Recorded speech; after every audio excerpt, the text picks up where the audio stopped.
वाले हैं, जो कि एक अंतर्राष्ट्रीय कवियत्री और मंच बिल्कुल बिल्कुल, संचालिका कौन हैं। नहीं जानता, बिल्कुल और कौन नहीं जानता इसके कीर्ति जी को। अलावा जी। मैं बिल्कुल अलावा मीडिया जगत से भी हूँ मैं, अपना एक अखबार भी है प्रेरणा दर्पण के नाम से, और समाचार निर्देश क्या बात है। काम करते हैं। मीडिया पंचायत के नाम से एक न्यूज़ पोर्टल भी है जिसके लिए काम करते हैं। कुछ आईटी के प्रोजेक्ट्स अलग से हैं जिस पे काम होता है, जो मेरा व्यवसाय है। इसके अलावा एक कोचिंग सेंटर का संस्थापक भी हूँ मैं, संचालक भी। बहुत बढ़िया, बहुत बढ़िया, बहुत बढ़िया।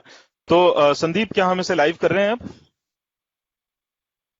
हाँ जी, हम लाइव हैं। जी, हम लाइव हैं। तो सबसे पहले तो मैं, हमारे साथ तमाम जो दर्शक गण जुड़े हैं, मैं उन सबका पहले स्वागत में राम राम करता हूं। राम के बारे में एक बात कही जाती है कि राम का नाम एक बार लेने से संबोधन होता है, राम का नाम दो बार लेने से अभिवादन होता है, और राम ही का नाम तीन बार लेने से पीड़ा संवेदना की गणना होती है। हम बोलते हैं ना, राम राम राम। वाह। और राम का नाम चार बार लेने से भजन होता है। आज जब राम का नाम इतनी बार लिया जाने वाला है इस सेशन में, तो जरूर ये एक बहुत बड़ा भजन, एक बहुत बड़ा एक अपने आप में सत्संग होने वाला है ये। और मैं सारे श्रोताओं को बता दूं कि ये, इस सत्संग को आप उस भौतिक सत्संग से ना जोड़ें जो मंदिरों में, जो टीवी चैनलों में चलता है, जिसमें आप चैनल आगे बढ़ाने की कभी कभी कोशिश करते हैं। क्योंकि आज हम भगवान प्रभु श्री राम के चरित्र से, उनके चरित्र चित्रण से लेकर, और आज के दौर में कैसे वो प्रासंगिक हो जाते हैं। आज मुझे याद है कि जब मैं रामायण फैक्ट बाय आशीष प्रकाश में कुछ लेख डालता था, तो एक लड़के का कमेंट आया कि आजकल श्री राम तो ट्रेंडिंग है। तो मैंने उन्हें जवाब दिया, आपके लिए श्री राम अभी ट्रेंडिंग हुए होंगे, मेरे लिए श्री राम तब से ट्रेंडिंग है जब से मेरे को ट्रेंडिंग की स्पेलिंग क्या, मुझे टी भी नहीं पता था कि टी एस के बाद आता है, क्या होता है, कैसे होता है। अति तो उत्तम, अति उत्तम, बहुत अच्छा। तो राम जो है, राम भारत के कण कण में आज से ट्रेंडिंग नहीं है। ये तब से, जब से सृष्टि की रचना हुई है, और तब से है, और जब से इस भारत की रचना हुई है तब से है। भगवान राम का जब हम नाम लेते हैं, तो राम राम ये एक ऐसा संबोधन है जो गांव, जो देहात, जो छोटे शहरों में आज भी बोला जाता है। हिंदू हो या मुसलमान हो, तो एक दूसरे को संबोधन करते हैं राम राम से, और राम राम से ही आज भी हम उस संबोधन को आगे बढ़ाते हैं। जय श्री राम एक पॉलिटिकल नारा जरूर बन के सामने आया, लेकिन कहीं ना कहीं ये भी हमारी संस्कृति का एक हिस्सा है। और जय सिया राम, या राम राम, या सिया राम, जय जय राम, ये मूल मंत्र है हम सबके जीवन का। और इसी के साथ मैं इस शो को आगे बढ़ाता हूं। मैं आशीष प्रकाश, साहित्यम संस्था का संस्थापक, और काव्य समाज में अपनी जो भी छोटी मोटी जगह बना पाया हूं, भगवान राम और हनुमान जी की वजह से, उसी उसी के वजह से मैं आप लोग के बीच में हूं। हमारे बीच में आज एक बहुत अच्छा पैनल है। मैं इसको पैनल इसलिए बोल रहा हूं, क्योंकि ये चर्चा होने वाली है, और इस चर्चा में बहुत सारी गुण बातें निकल निकल के आएंगी। सबसे पहले मैं प्रथम स्वागत करता हूं डॉक्टर बी तिवारी अंकल जी का। और बहुत पूजनीय अंकल हैं हमारे, ये बहुत ही पूजनीय सदस्य हैं, बहुत ही पूजनीय इस पैनल के मेंबर हैं, इसलिए भी क्योंकि हम लोगों ने अपने आप को, मुझसे कई बार कुछ बच्चे मिलते हैं और अपने नाम के आगे लगाते हैं कवि फला फला फला। तो मैं उनसे बोलता हूं कि बेटा, तुमने ये आगे अपने नाम के कवि लगा रखा है, किसी ने तुमको बताया है या तुमने खुद लगा रखा है? तो कहते हैं नहीं नहीं भैया, मैंने अभी 4 कविताएं लिखी हैं तो मैं कवि कह रहा हूं। इस बात को मैं आज इसलिए बोल रहा हूं क्योंकि डॉक्टर बी तिवारी अंकल वे शख्सियत हैं जिन्होंने आज पिछले 40 वर्षों से काव्य में, अध्यात्म के काव्य में अपने वो हस्ताक्षर छोड़े हुए हैं जिनको आज भी हम गुनगुनाते हैं, जिनको आज भी हम पढ़ते हैं, जिनको आज भी हम गाते हैं। और फिल्म जगत से बहुत समय तक जुड़े रहे, और अध्यात्म की अगर लेखनी की बात करें तो बहुत कुछ लिखा है अंकल ने। अंकल, आपका बहुत बहुत स्वागत है। आज ये पटल बहुत ज्यादा प्रभावित है कि आप यहाँ पर आए। बहुत बहुत शुक्रिया, बहुत बहुत धन्यवाद। और इसके बाद मैं आगे बढ़ता हूं श्री मकर ध्वज तिवारी जी का। मकर ध्वज तिवारी जी का तारुफ करवाने से पहले मैं आपसे कुछ बातें जरूर करूंगा कि मकर ध्वज नाम जो आता है, वो नाम कहाँ से आता है। मैं पहली बार तिवारी जी ये नाम सुन रहा हूं, मैं इसलिए इस नाम के बारे में थोड़ी सी चर्चा जरूर करूं कि एक कथा आती है, जिस कथा का उल्लेख कंब रामायण से आता है ज्यादातर, कि जब भगवान जब हनुमान जी पाताल में जाते हैं अहिरावण और महिरावण का वध करने के लिए, जब भगवान राम को छुड़वाने के लिए, तो वहां पे उन्हें उसका जो मेन जो गार्ड होता है, जो रक्षक है, वो भी एक वानर है। तो हनुमान जी का उससे युद्ध होता है और वो उससे पूछते भी हैं कि तुम हो कौन, और तुम वानर हो, तुम अति बलशाली भी हो। तो कहता है मेरे पिता श्री हनुमान हैं। तो वहां से एक कथा आती है कि एक मीन ने, एक मछली ने उनके पारिश्रमिक पसीने की एक बूंद को निगल लिया था, जिससे वे पितृ पैदा हुआ। तो मकरध्वज का फिर वो जब पाताल जब छोड़ के आते हैं, तो वो मकरध्वज का वहां पर उनका राजाभिषेक करते हैं और उस पाताल लोक का उन्हीं को राजकाज सौंप के आते हैं। तो इतना शुद्ध और इतना पावन नाम जिस व्यक्ति का है, उसका परिचय भी उतना ही पावन है। मैं बात कर रहा हूं मकरध्वज तिवारी जी का। आप रिसर्च स्कॉलर हैं, संस्कृत में मास्टर्स हैं, इसके अलावा प्रेरणा दर्पण ग्रुप के चीफ एडिटर भी हैं। और मैंने आपसे बात करते हुए, अभी वार्तालाप करते हुए ये बात कही भी थी कि सर हमने तो सिर्फ अध्यात्म के बारे में पढ़ाई करी है, आपने अध्यात्म को से अपने आप को कढ़ा है। हमने पढ़ा है तो आपने उससे अपने आप को कढ़ा है, इसलिए आप पूजनीय हमारे लिए। बहुत बहुत स्वागत सर, बहुत बहुत शुक्रिया इस सेशन का हिस्सा बनने के लिए। इसके बाद मैं बढ़ता हूं हमारे हरिप्रकाश पांडे जी की तरफ। हरिप्रकाश पांडे जी साहित्य से जुड़े हुए हैं और बहुत लंबे समय से जुड़े हुए हैं, प्रेरणा दर्पण ग्रुप के फाउंडर हैं, और आज हम इनको भी सुनेंगे। इसके साथ साथ हमारे बीच में मानस निखिल जी भी हैं।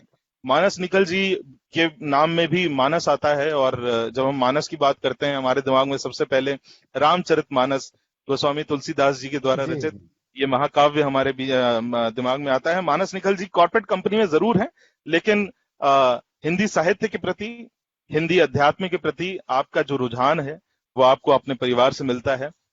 और आपको सनातन धर्म की बातों में भी रुचि है और सनातन धर्म को आप समझते भी हैं। आज इसीलिए आज इस चर्चा का हिस्सा बनने के लिए आपने हमारा निमंत्रण स्वीकार किया।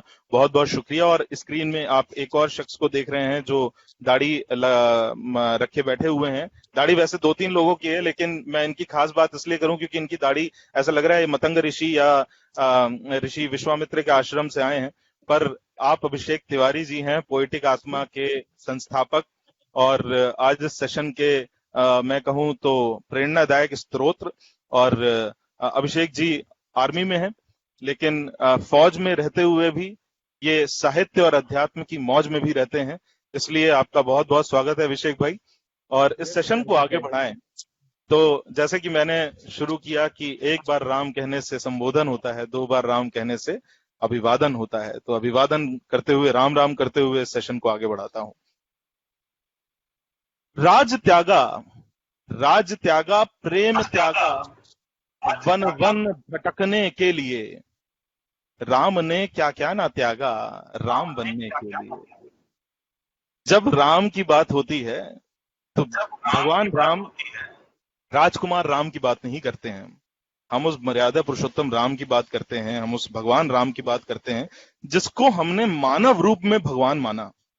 उनके पास कोई सुदर्शन चक्र नहीं था, उनके पास कोई विलुप्त होने की शक्ति नहीं थी, उनके वो पैदल यात्रा करते थे, फिर भी आज हम उन्हें भगवान कहते हैं। क्यों कहते हैं, किस लिए हमारे मन में ये धारणा आती है कि भगवान राम वाकई भगवान थे। एक ऐसा व्यक्ति जिसके पैर को छूते ही अहिल्या शिला से नारी के रूप में उत्पन्न हो जाती है। ऐसी क्या शक्ति है। एक ऐसा व्यक्ति जिसने उस जमाने में, आज भी हम कहीं ना कहीं ऊंच नीच और भेदभाव को मानते हैं, उस जमाने में केवट को अपना साथी माना, अपने मित्र माना, अपने राज्याभिषेक में केवट को बुलाया, निषाद राज को अपना मित्र माना, निषाद राज के साथ आधी यात्रा करी। एक ऐसा व्यक्ति जिसके लिए मीन कुलीन कोई था ही नहीं, हर कोई एक ही जाति का था, और वो भी मैं बात कर रहा हूं त्रेता युग की। तो आज राम क्यों हम सबको बहुत ज्यादा याद आते हैं, इस बात को और चर्चा के विषय में आगे बढ़ाएं, इसलिए मैं चाहता हूं सबसे पहले इस पर टिप्पणी मकरध्वज तिवारी भैया की। सर, आपसे पूछना चाहूंगा, राम आज इतने प्रासंगिक कैसे हो जाते हैं? आशीष जी, आपका धन्यवाद जो आपने मुझे अवसर दिया। जी प्रभु भैया। श्री राम वस्तुतः भारत की आत्मा है, अतः सभी समय हर चतुर्युगों में प्रासंगिक हैं और प्रासंगिक रहें। राम के बिना न हम भारत, न भारतीयता, न भारतीय संस्कृति की कल्पना कर सकते। राजनीतिक बातों को छोड़ दिया जाए तो शुरू से बचपन से ही हमें राम का नाम बोलना सिखाया जाता है। गाँव में अगर आप जाओगे तो राम राम का उद्बोधन है। बिना राम बिल्कुल के गाड़ी नहीं सरकती हमारी।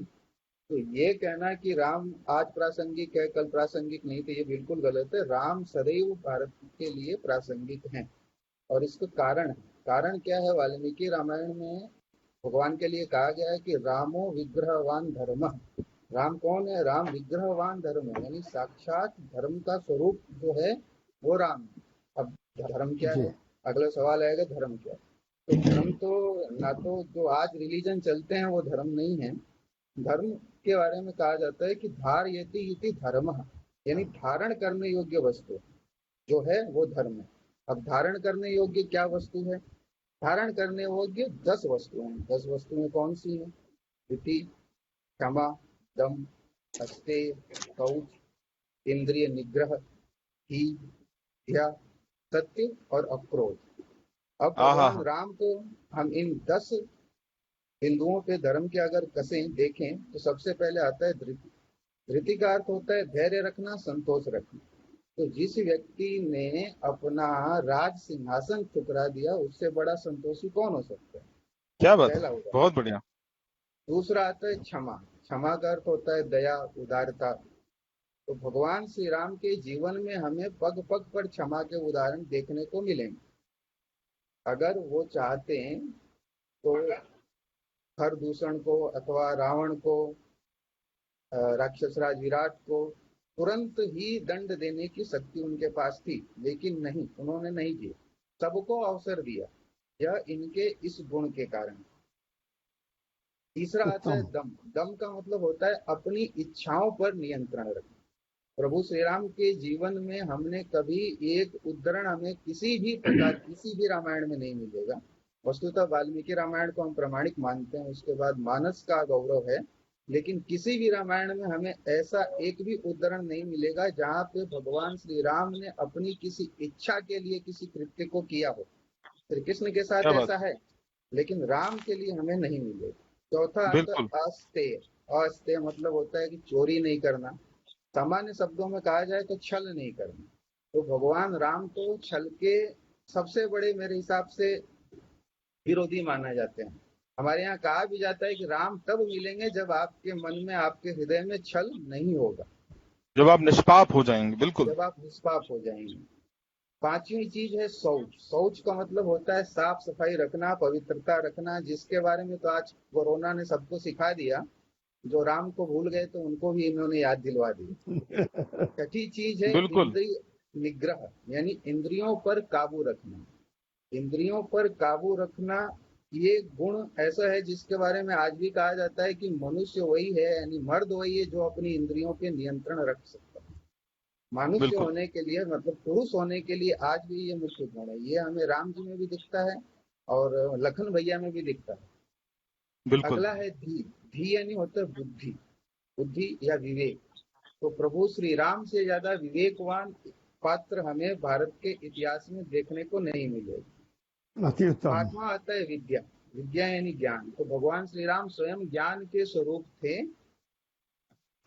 चारों वेदों का मूल विष्णु है, विष्णु पालन करता है। विष्णु के भगवान श्री राम साक्षात अवतार थे। तो ज्ञान के स्वरूप होते हुए भी उन्होंने ज्ञान की परंपरा का सम्मान करते हुए वशिष्ठ, विश्वामित्र आदि से औपचारिक शिक्षा ली। तो ये बात हमें ये सिखाती है कि आप ज्ञानी हो, अच्छी बात है, लेकिन अपने ज्ञान को बढ़ाने के लिए सतत विद्या का अनुग्रह पाने के लिए अध्ययन आवश्यक है और निरभिमानी होना आवश्यक है। नवा बिल्कुल गुण है बिल्कुल। सत्य। सत्य का मतलब है सत्य पर चलना, सत्य का पालन करना। ये गुण हमें प्रभु श्री राम के जीवन में हमेशा दिखाई देता है। सत्य के लिए कि उन्होंने कई त्याग किए जिनके बारे में चर्चा होगी तो अपने आप हमारे आने वाले विद्वान लोग बताएंगे। और आठवां और अंतिम गुण है, 10वां और अंतिम गुण है अक्रोध, जो धर्म का मुख्य गुण माना जाता है। अक्रोध मतलब होता है क्रोध ना करना। तो भगवान श्री राम के पूरे जीवन चरित्र का अध्ययन करने पे आपको एक उद्धरण ऐसा नहीं मिलेगा जहां भगवान श्री राम को क्रोध आया हो। श्री कृष्ण को क्रोध आया था, शिशुपाल कांड इसका एक मुख्य प्रमाण है, जिसमें 100 बार उनके अपमान के बाद प्रभु श्री कृष्ण भी क्रोधित हो गए थे। लेकिन श्री जी राम के जीवन में हमें एक बार भी क्रोध के दर्शन नहीं हुए। अतः इन सभी चीजों को देखकर और जो हमारी संस्कृति के अनुसार धर्म है उसके प्रमुख स्वरूप होने के नाते भगवान श्री राम आज भी प्रासंगिक हैं, कल भी प्रासंगिक रहेंगे और आगे भी।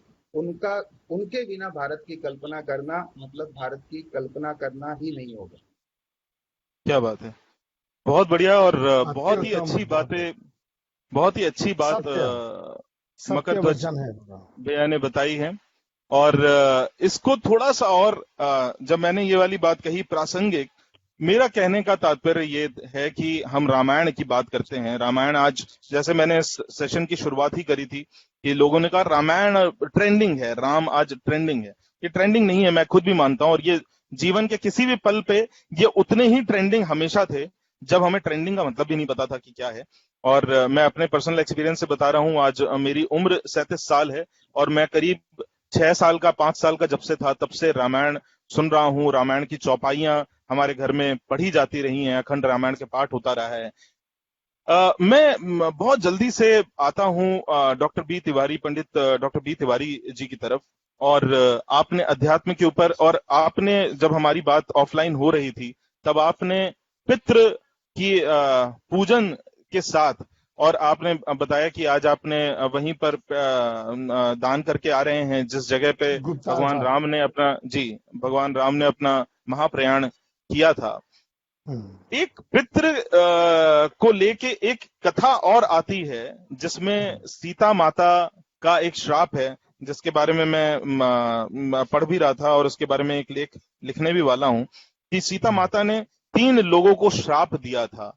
और वहां उस कथा में इस बात का भी बहुत अच्छे से उल्लेख होता है कि पितरों को दान देने का, पितरों को खाना देने का, भोजन देने का जो प्रावधान है वो हमारे यहाँ की नारियों को भी है। राम के चरित्र और नारी को, नारी का राम चरित्र किस तरह से उनका उत्थान लेकर चलता है, उसके ऊपर कुछ बात हो आपसे मैं जरूर सुनना चाहूंगा। जी, सबसे पहले तो आप सबको शुभ आशीष मेरे समस्त पितरों की तरफ से और राम भगवान की तरफ से। और मेरा वर्षों का ये प्रयास था कि मैं आप लोगों के समक्ष सनातन धर्म की जो ध्वजा पताका आप लोग लेके चल रहे हैं, राम के बिना सनातन धर्म ही नहीं है और सनातन धर्म के बिना भारत है ही नहीं और भारत के बिना हम नहीं है। तो बिल्कुल सबसे सही पहले कहा तो आपने। ये जो आपने कहा था, आज मैं आपके उस प्रसंग को पितरों के पिंड के ऊपर पहले एक लाइन बोलूंगा आपको। जी जी जी जी जी। फाल्गुन नदी जो गया क्षेत्र में है, उसको बिल्कुल। श्राप मिला था कि तुम्हारा जल सूख जाएगा।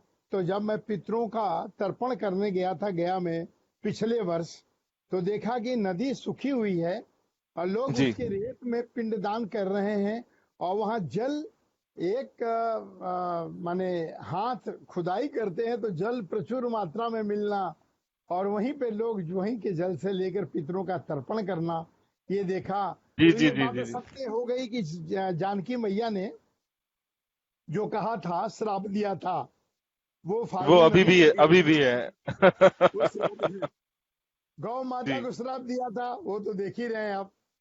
तो जी ये जो आपने कहा वो सत्य है, जानकी मैया भी सत्य और उनका श्राप भी सत्य, ये कलयुग में देखा जा रहा है। एक बात, अब बात आ गई, जी तथ्य है, आपने आज का विषय ही आपका है मेरे रोम रोम में श्री राम। तो उसके ऊपर मैंने एक भजन लिखा था आज से 25 साल पहले, वो मैं जी जी सुना जी। दूंगा बाद में, लेकिन ये पहले ये सुनाऊंगा जो डैडी जी, डैडी जी, ये जो लाइन, जो आज का जो पूरा जो थीम रखा गया, वो आपके उसी गाने से इंस्पायर होके ही रखा गया, उस गीत से, उस भजन से, मेरे रोम रोम में बसे हुए श्री राम।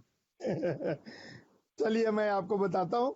आज मुझे आनंद ये आ रहा है कि जो श्रोतागण है ना, वो सब उच्च कोटि के हैं, विवेकवान है, और जब विवेकी पुरुष के समक्ष कोई बात, कोई तथ्य रखा जाता है तो परमात्मा वहां प्रकट हो जाते हैं। क्योंकि परमात्मा ने जो कहा है वो मैं बताऊं तो, आपने प्रश्न कहा था कि राम भगवान ने स्त्री वर्ग को जो सम्मान दिया, तो एक उसके ऊपर एक शब्द मैं बोलूंगा, राम ही भगवान, और भगवान के जितने अवतार हैं, जिस भी अवतार में भगवान आए हैं, नारी शक्ति को उन्होंने सम्मानित किया है। कृष्ण में तो वो वस्त्रावतार बन गए द्रौपदी की चिर बढ़ाने के लिए। आप सोचिए, रामावतार में उन्होंने जो कार्य किया कि जब रिसीवर ने कहा, आपने प्रसंग किया, बहुत उत्तम प्रसंग आपका था, कि अहिल्या माँ को उद्धार करना था, तो उन्होंने कहा कि हे राम, आप अपने चरण रस से इनका उद्धार करो। तो भगवान श्री राम ने पहले उनको प्रणाम किया। सुने होंगे, नहीं प्रसंग बिल्कुल है, बिल्कुल दे भी दूंगा। पहले उन्होंने प्रणाम किया। देखिए जो आपने कहा, और अभी हम इससे पहले जो हमारे वक्ता मुकुरध्वज जी थे ना, उन्होंने जो कहा एकदम सत्य कहा। राम जी ने पहले प्रणाम किया, करने के बाद उनको फिर गुरु आज्ञा से रज दिया। बिल्कुल अपना उनका कोई नहीं था। हाँ, एक बार अब बात आई कि राम भगवान क्रोध नहीं किए, बहुत अच्छी बात आपने बताई। एक जगह प्रसंग आया, उसमें आया सकोप। सकोप कैसे? विनय न माने जड़ दिजन, गए 3 दिन बीत। जब प्रार्थना किया तब सकोप, वो भी लक्ष्मण के प्रेरणा देने से, क्योंकि पहले उन्होंने विनय किया। तो भगवान श्री राम के अंदर तो कोई जैसा गुण आप लोगों ने बताया है, 10 गुण, मैं तो बोला कि 14 कला संपूर्ण श्री राम भगवान है। तो 14 कला में सृष्टि के जितने भी सभ्यता वाली कला है वो भी है, और सृष्टि का संचालन की कला भी है, मुक्ति देना भी है।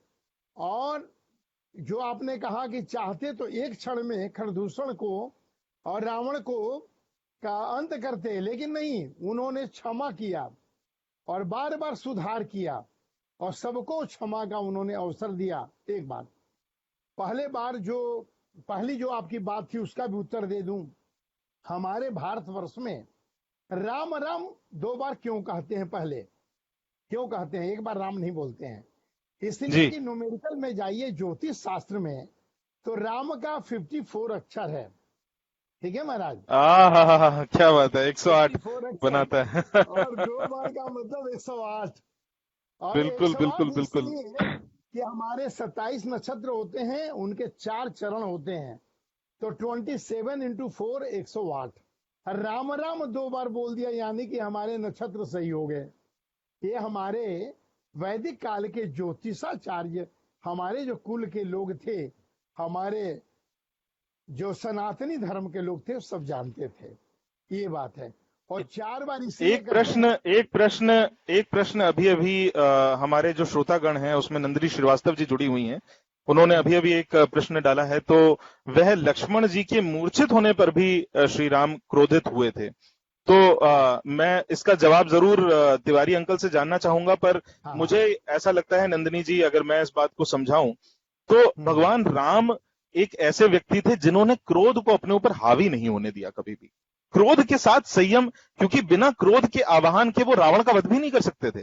अगर उन्हें रावण को मारना है तो किसी को मारने के लिए बहुत क्रोध चाहिए, क्रोध का आवाहन करना जरूरी है। तो एक आम व्यक्ति में, एक पशु में क्रोध का आवाहन नहीं होता, वो क्रोध में अपना संतुलन खो बैठता है। मुझे अगर क्रोध आएगा, मैं अपना संतुलन खो बैठूंगा। मेरी एक बार गाड़ी ठुक जाती है तो हम उतर के सीधे अपने बेसबॉल बैट बाहर निकालने के लिए कोशिश करते हैं कि हम लड़ाई, ये क्रोध में संतुलन खो देना और क्रोध में संतुलन को साम्य तरीके से बनाए रखना, नंदिनी जी, मुझे लगता है कि यह भगवान राम आज भी हमें शिक्षा देते हैं। अंकल, आपकी तरफ दोबारा आऊंगा मैं। नंदिनी जी ने ये प्रश्न पूछा था, मुझे लगा कि उनका ये जवाब देना आवश्यक बनता है। जी अंकल। उत्तम उत्तम, जी बोलिए। जी। सबसे हाँ, फिर मैं देखिए राम भगवान ने क्रोध कब कब किया है, नंदिनी जी को बताया जाएगा। राम भगवान ने और 2-4 बार क्रोध किया है, जी मैं जी आपको जी। बताऊंगा। लेकिन वो क्रोध नहीं है, वो सकोप है। वो क्रोध का एक लक्षण है जो अभी मुकुल क्या बोलते हैं, मकर ध्वज जी हाँ, मकर ध्वज जी मकर ने। ध्वज जी ने कहा। और मकर ध्वज जी अपने आप में तो परिपूर्ण होने जा रहे हैं। और भी जो श्रोतागणों के बारे में आपने बोला है और अपने बारे में बोला है, तो आप लोग पूर्ण इदम पूर्ण मद की तरफ जा रहे हैं। ये मैं नहीं बोल रहा हूँ, ये तो मेरे अध्यात्म की जो मेरी जो श्रेणी है, 55 साल से मैं रहा हूँ। और एक ही बात राम के बारे में सीखा, वो मैं आज बताने जा रहा हूँ आपको। कि उमा कहूँ मैं अनुभव अपना, असत्य हरि भजन जगत सब सपना। हाँ हाँ ये हाँ। भोले बाबा खुद कहते हैं आदि शक्ति जगदम्बे माँ से कि हे उमा, मैं एक बात जरूर कहूंगा कि सत्य अगर तुम जानना चाहती हो तो ये जो राम शब्द है ना, ये सृष्टि के आरंभ में जब मैं सृष्टि बनाया था तो ओंकार के बाद ये राम ही बनाया था। और देखिएगा, मैं शिव पुराण आजकल भजन में लिख रहा हूँ। शिव पुराण का अध्ययन क्या बात है। ये कोरोना काल में काफी किया मैंने, 4-5 महीने हो गए। जी मन में आया कि उन्हें भजन में लिख दिया जाए, क्योंकि पहले गीता जी पढ़ता था तो गीता जी को भजन में लिखने की प्रेरणा आई। 25 साल पहले हम लोगों ने गीता जी को भजन में लिख करके प्रचार किया। एक शब्द मैं आपको बोलूंगा क्रोध के ऊपर। गीता जी में, रामायण जी में, और जहां धर्म शास्त्र में हमारे यहाँ क्रोध को एक बहुत बड़ा दुश्मन समझा गया है। वह दुश्मन है जो आपके अंदर रह करके आपके समस्त गुणों का अच्छाई कर देता है। और भगवान क्या बात है। राम को जानने के लिए एक बात हमको जाननी पड़ेगी, वो जानना पड़ेगा कि ये मेरे शब्द हैं, लेकिन है गीता जी के शब्द में आज राम भगवान के श्री चरणों में रख रहा हूं कि रामावतार के बाद ही कृष्ण अवतार हुआ था। सबसे पहले अपने मन को वश में कर लो हे अर्जुन, ज्ञान अवर विज्ञान मिलेगा, पाप मुक्त हो गए अर्जुन। अगर पाप से मुक्त होना है तो अपने मन को वश में करना होगा। और मन तभी वश में होगा जब काम, क्रोध, लोभ और मोह, अहंकार को आप उसके ऊपर विजय पाएंगे। जब तक क्या विजय बात नहीं है। पाएंगे ऐसा नहीं होगा। इसके लिए राम भगवान ने हमें ये बता दिया सारी बातें। और एक बहुत बड़ा महामंत्र है कलयुग के लिए। तुलसी बाबा ने लिखा था कि कलयुग केवल नाम आधारा, नाम और आधारा। सुमिर सुमिर नर उतर ही पारा। क्या बात कलयुग है। सिर्फ नाम का आधार है। कलयुग में जप तप पूजा पाठ समाधि आप कर नहीं सकते हैं, क्योंकि जब ही करेंगे आप तो कोई ना कोई बाधाएं आएंगी, विपदाएं आएंगी। आप बात कर रहे थे, बहुत अच्छा बात कर रहे थे आप। देखिए, मैं एक बात आपसे कहने जाऊंगा, इस बात को आप समझ रहे हैं और सभी ब्रह्मांड के लोग समझ रहे हैं कि राम भगवान अपना काम स्वयं करवा लेते हैं, क्योंकि उनके नाम के पत्थर पे अगर उनका नाम लिख दिया जाता है तो तैरने लगता है। हाँ क्या भगवान बात है। भगवान श्री राम ने सेतु के समय उनके मन में आया कि ये मैं, देखिए नारी की मर्यादा के लिए राम ने क्या काम किया, उसी में आ रहा है। माँ जानकी को वापस लाना है तो सेतु बनाना है, तो नल नील को बुलाकर के सारी प्रक्रिया हुई। तो ये हुआ, प्रभु आपका नाम पत्थर पर लिख दिया जाए तो ये तैर जाएगा। तो ये कार्यक्रम होने लगा। भगवान ने सोचा, ये प्रसंग में है कि सोचा कि मैं भी कम से कम मदद कर दूं। तो बिल्कुल। भगवान ने भी पत्थर पे राम लिख के डाला और डूब गया। भगवान विस्मित हो गए, बोले कि हनुमान जी क्या हो रहा है। फिर नलिनी जी को बुलाया गया। फिर सब लोग, जामवंत जी बोलते हैं महाराज एक बात तो बताऊं आपको, अरे आपका नाम तो संसार से भव से तारने वाला है। यदि आपके हाथ से कोई छूट जाएगा तो डूबेगा, नहीं तो क्या तो होगा। वो तो डूबेगा ही। तो राम के बिल्कुल। नाम को जो छोड़ दे और राम का आधार छोड़ दे वो कलयुग में पार नहीं हो सकता है, ये सत्य है। तो बिल्कुल अब सही कहा अंकल आपने। नारी की मर्यादा इतनी की, इतना मान सम्मान दिया, और उन्होंने राक्षस राज विभीषण को उनका सोने का राज लौटा करके फिर वापस आए अपने जन्मभूमि पर। ये राम ही कर सकते थे, दूसरा नहीं, क्योंकि सोने की लंका को कोई प्राप्त करके छोड़ता नहीं। बोलता ठीक है, देखेंगे जब सोने की जरूरत होगी तो वहां से लाएंगे, लेकिन राम भगवान सब कुछ त्याग दिए। तो ये जो राम का चरित्र था, माँ जानकी को लिए पुष्पक विमान पर चले और सीधे चले आए। जनता जनार्दन के कहने से, अपने राज्य के एक व्यक्ति के कहने से उन्होंने माँ जानकी की परीक्षा भी ली, क्योंकि वो जानते थे कि जो माँ जानकी को मैंने अग्नि में प्रवेश किया है, कराया है, माया का खेल रचाया है, माया नगरी बनाई है, उनको वापस लेना है। ये सारी बातें तो देखिए, हरि अनंत हरि कथा अनंता, कहीं सुनावहीं बहुविधि सब संता। जितने भी लोग बैठे हैं सब संत रूप में बैठे हैं, सब ऋषि मुनि बैठे हुए हैं आप लोग, और मैं बहुत धन्य हूं कि इन ऋषियों को, सप्त ऋषियों को मैं श्रवण करा रहा हूं श्री राम का कथा। जय श्री राम। ये आपका बड़पन है। और अभी अभी दर्शक गण से एक आया कि राम जी के बारे में कोई ऐसी बात जरूर हो जिसे जानना जरूरी है और जो कम लोग जानते हैं।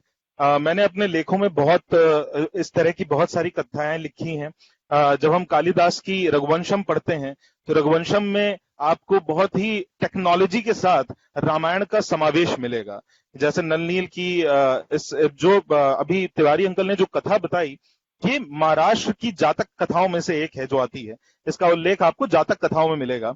रघुवंशम में आपको ये बताया गया है कि वो जो ब्रिज बना, वो ब्रिज कैसे बना। जैसे कि जब नल नील से ये सवाल कर रहे हैं भगवान राम कि नल नील आप ये बताइए, आप ये ब्रिज तो बना देंगे, क्योंकि नल नील जो है वो विश्वकर्मा के पुत्र हैं, उनको इंजीनियरिंग उनको पता है, वो सिविल इंजीनियरिंग जैसे हम कहते हैं वो पता है। तो वो कह रहे हैं कि आप ये ब्रिज तो बना देंगे, लेकिन ये बताइए कि हमारी सेना यहां से चली जाएगी, पर ऐसा तो नहीं, क्योंकि ये ब्रिज तो जन्म जन्मांतर तक रहने वाला है। तो क्या रावण की सेना यहां से वापस इंडिया आने के लिए सक्षम है? तो उन्होंने कहा कि प्रभु, हम इसको जिस टेक्नोलॉजी से बना रहे हैं उसमें बहुत सारे, और इसका वाल्मीकि रामायण में भी उल्लेख मिलता है कि क्या क्या चीजें उन्होंने प्रयोग करी थी। तो प्रभु, हमें जिस टेक्नोलॉजी से बना रहे हैं, this will be a kind of a floating bridge. तो यहां पर जब वानर चलते हैं तो वानर हमेशा अपने शरीर का 30% वेट ही रखते हैं, क्योंकि वो उछलते हुए चलते हैं। तो यहां पर वानर जब जाएंगे, हमारी सेना जाएगी तो ये नहीं डूबेगा। अगर उनकी सेना वापस लौट कर आती है तब ये ब्रिज डूब जाता है। ये रघुवंशम में। तो ऐसी बहुत सारी बातें हैं जो हमें मिलती है। जैसे राम को भगवान वाल्मीकि रामायण में नहीं माना गया। वाल्मीकि रामायण में वो एक कैरेक्टर है, वो एक चरित्र है जिसके ऊपर वाल्मीकि शोध कर रहे हैं और वाल्मीकि एक कथा लिख रहे हैं, वो उनके हीरो हैं। लेकिन आप वाल्मीकि रामायण से जब आगे बढ़ते हैं, जब आप कंब रामायण की तरफ बढ़ते हैं, जब आप तुलसी रामायण की तरफ बढ़ते हैं, तब आप देखते हैं पहली बार भगवान राम को भगवान के रूप में माना गया है। वाल्मीकि रामायण में अहिल्या के अवतार की कथा ऐसी है कि एक शिला जैसी नारी की प्रतिबिंब है, जो लक्ष्मण पूछते हैं कि भगवान प्रभु भैया ये क्या है। तो उन्होंने तब ये पूछते हैं विश्वामित्र से कि ये क्या है। तो कहते हैं कि एक नारी की कथा है जो इतने सालों से बैठी, इस तरह से बैठी है कि वो शिला रूप में परिवर्तित हो गई है। जब हम तुलसी रामायण की तरफ आते हैं तो हमारा प्रसंग आता है कि एक शिला ही है जिसको भगवान राम जैसे ही अपना पैर रखते हैं तो वो शिला से नारी रूप में परिवर्तित हो जाती है। तो ये जानने की जरूरत है कि राम अपने मानव रूप में रहते हुए उन्होंने कोई अति मानव काम नहीं किया। उन्होंने मानव रूप में रहते हुए अपने जो जो काम किए, हम मनुष्यों ने, क्योंकि हम वो कर नहीं सकते थे। मनुष्य सबसे ज्यादा चालाक प्रजाति होती है। मनुष्य जो काम नहीं कर पाती है वो कहती है तो भगवान का काम है। हम अपने क्रोध पे संयम नहीं रख पाए, हमने कहा भैया वो तो भगवान राम थे। हम अपने काम पे संयम नहीं रख पाए, हमने कह दिया वो तो भगवान राम थे। हमने इस बात को कभी समझा ही नहीं कि एक मानव अपने ऊपर किन किन चीजों में नियंत्रण रख सकता है, संयम रख सकता है। और यही मनुष्य की सबसे बड़ी कमी आ जाती है। यहीं पर वो अपनी मनुष्यता छोड़ देता है और जानवर होने की तरफ बढ़ जाता है। और मुझे लगता है मैंने अपने दर्शक गणों को जो बात बताया। अभी एक और प्रश्न आता है, तुलसी जी की रामायण और वाल्मीकि जी की रामायण में कितना डिफरेंस है। बिल्कुल इस प्रश्न को आगे बढ़ाएंगे। मैं तब तक चाहूंगा कि एक बार मानस निखिल जी की तरफ जरूर जाऊं। जी जी जी, तिवारी अंकल कुछ कहना चाह रहे हैं जी। मैंने कल वाल्मीकि रामायण जी का अध्ययन जो जी। किया था पहले, आज से 50 साल पहले हमारे बाबा जी के पास वाल्मीकि रामायण जी थी, और वो बाबा जी हमारे पढ़ते थे, हमारे स्वर्गीय बाबा श्री रामदास जी, तो उन्होंने बताया था। लेकिन कल मैंने जब अयोध्या नगरी हम लोग प्रस्थान कर रहे थे, तो वाल्मीकि रामायण जी के लास्ट संदर्भ में देखा, एक शब्द लिखा था, वो मैं आपको बताने जा रहा हूँ। जी जी जी। इस चरित्र को जो पढ़ेगा, उसमें लिखा हुआ है, आप गीता प्रेस से लेंगे और पूरे वाल्मीकि जी को प्रणाम करते हुए, रामायण को प्रणाम करते हुए, सबसे लास्ट जब निकालेंगे, लास्ट जहां पे समापन है, इतिश्री बिल्कुल, है, मैंने भी पढ़ा है, उस क्योंकि मेरे पास भी है हाँ, रामायण, वाल्मीकि उससे रामायण। वो, हाँ, तो आज भी पढ़ लीजिएगा जाके। जी जी जी, इतने है में वो, मैंने देखा है इतने उसमें। में हाँ, इतने में जो लिखा वो मैं 4 लाइन बोलता हूँ। इस चरित्र को जो पढ़ेगा, सुनेगा, समझेगा, लोगों को समझाएगा, वो जीवन के संपूर्ण सुख भोगों को प्राप्त करेगा।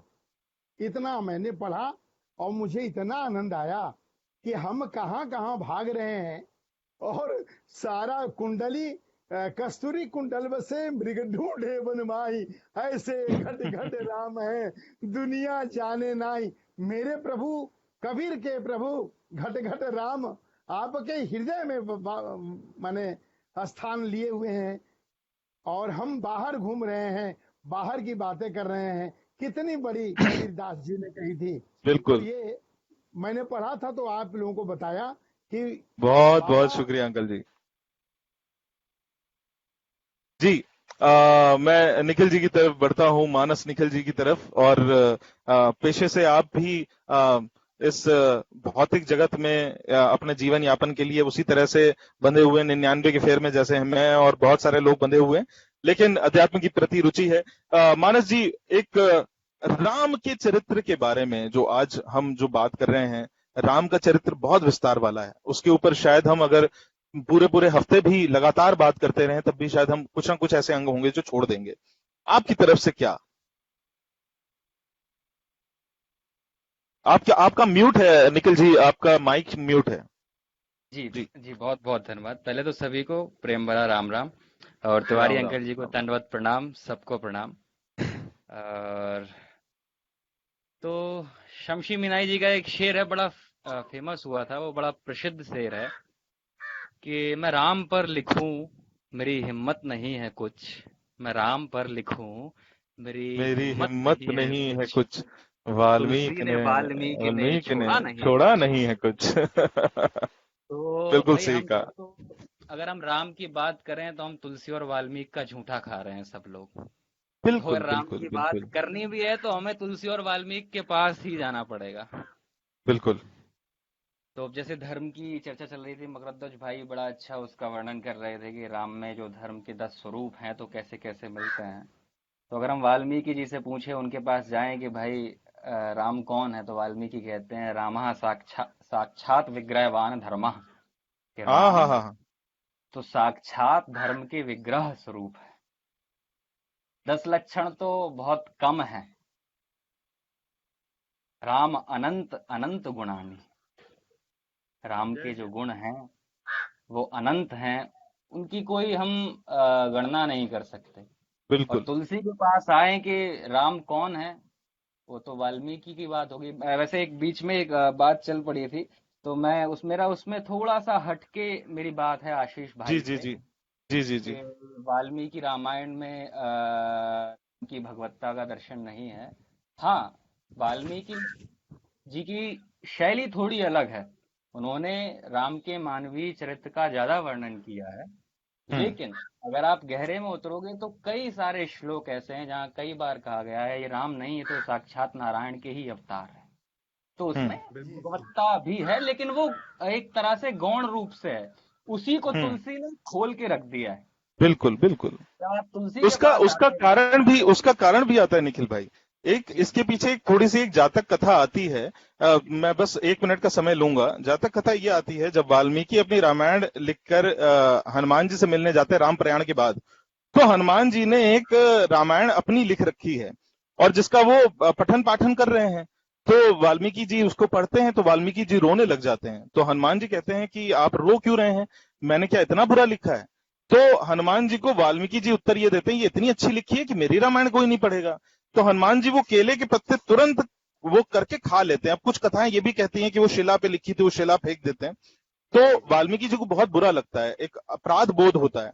तो वाल्मीकि जी कहते हैं कि मैं आपको ये वचन देता हूं, मैं पुनर्जन्म लेकर आऊंगा। ये जातक कथा है, इसका कोई प्रमाण किसी रघुवंशम में या किसी कथा उसमें नहीं मिलता है, जातक कथा आती है कि मैं पुनर्जन्म लूंगा और मैं तब वो रामायण लिखूंगा जो आप कहेंगे।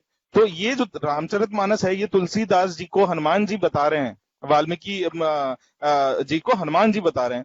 तो हनुमान जी के लिए तो इष्ट हैं, वो तो प्रभु श्री राम है।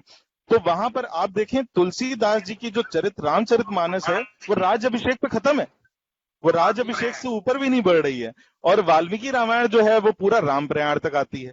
तो ये इसलिए मुझे ऐसा लगा कि ये थोड़े कुछ कुछ प्रसंग हैं, क्योंकि मैं वाल्मीकि रामायण का बहुत अध्ययन किया है इस दौरान, क्योंकि आप कुछ भी लिखते हैं आपको पता होना चाहिए। तो मैं वो चीज देख रहा था कि मैं वाल्मीकि में हल्का सा वो देख रहा था कि Ram is a very big hero, उनके हिसाब से वैसा है। मेरी उसमें अगर कुछ चूक हो तो मैं माफी चाहूंगा अगर कुछ। इसलिए मैंने साथ में यही चीज कही कि आशीष भाई ने बिल्कुल सही कहा, क्योंकि वाल्मीकि जी ने राम के मानवीय गुणों का चित्रण बहुत प्रकट किया है और उसी हिसाब से दर्शाया है, और जो भगवत्ता थी उसको गौण रखा है। और मैं क्षमा चाहूंगा अगर मैं कहीं कुछ गलत कोट कर रहा हूं तो, क्योंकि राम तो यहाँ पर हैं, हम लोग तो बस उसकी बातें कर रहे हैं।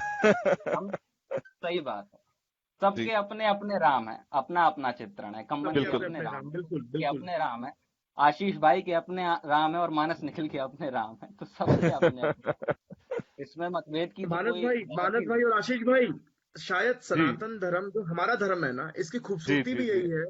आप दूसरे धर्म उठा के देख लीजिएगा, वहां पे जो लिख दिया गया आप उससे टस से मस नहीं हो सकते। पर सनातन ने इतनी छूट दी है, आप जिस मर्जी जिस रूप में पूजना चाहें, जिस मर्जी जिस रूप में उनको देखना चाहे आप देख सकते हैं। हमारे यहाँ प्रश्न करने की हमें बोला गया आप प्रश्न करिए।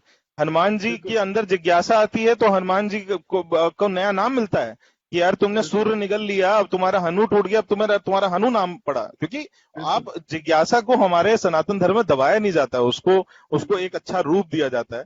जी मानस भाई आप कुछ कह रहे थे और बीच में आपकी बात 2 बार हमने काटी है, मैं क्षमा चाहूंगा। जी प्लीज मानस भाई। शायद निखिल को कोई कॉल आ गया है। अच्छा। इस चर्चा को थोड़ा सा आगे बढ़ाऊं, इतनी जो बातें हो रही हैं, बहुत सारे कमेंट्स आ रहे हैं। आज सच में बातें पता चली, रामायण देखने पर भी पता नहीं लगी। रामायण मैं आपको बताऊं, जितने भी हमारे श्रोतागण हैं उन सबको बताऊं, रामायण जितनी ज्यादा विस्तृत है, आप एक एक अध्याय को उठाते हैं आपको पता चलेगा। कृतिवास रामायण में कुछ और लिखा है, कंब रामायण में कुछ और लिखा है, रघुवंशम में कुछ और लिखा है। अभी की हम बात करें तो 40 वर्ष पहले मैथिली शरण गुप्त जी ने साकेत में शत्रुघ्न के बारे में बहुत कुछ लिखा है। अगर आपने शत्रुघ्न के कैरेक्टर को पढ़ना है उसके, तो राम के जो पूरा जो चरितार्थ है वो सिर्फ इस बात पे करता है कि आप दूसरों को रिस्पेक्ट कैसे दें, हर व्यक्ति को कैसे रिस्पेक्ट दें। भरत को, लक्ष्मण को, शत्रुघ्न को, आप हर व्यक्ति का रिस्पेक्ट का जो एंगल है, आप किसी को भी छोटा नहीं आंक सकते। और इवन जब हम बात करते हैं कि जब वो वापस लौट कर आते हैं तो उनका जो संवाद, एक छोटा सा संवाद है जो मंथरा से भी हुआ है, और मंथरा को भी वो वापस से वो रिस्पेक्ट देते हैं। तो वहां से है, मैं हरिप्रकाश पांडे जी की तरफ आता हूं। हरिप्रकाश सर आपकी तरफ आता हूं। जी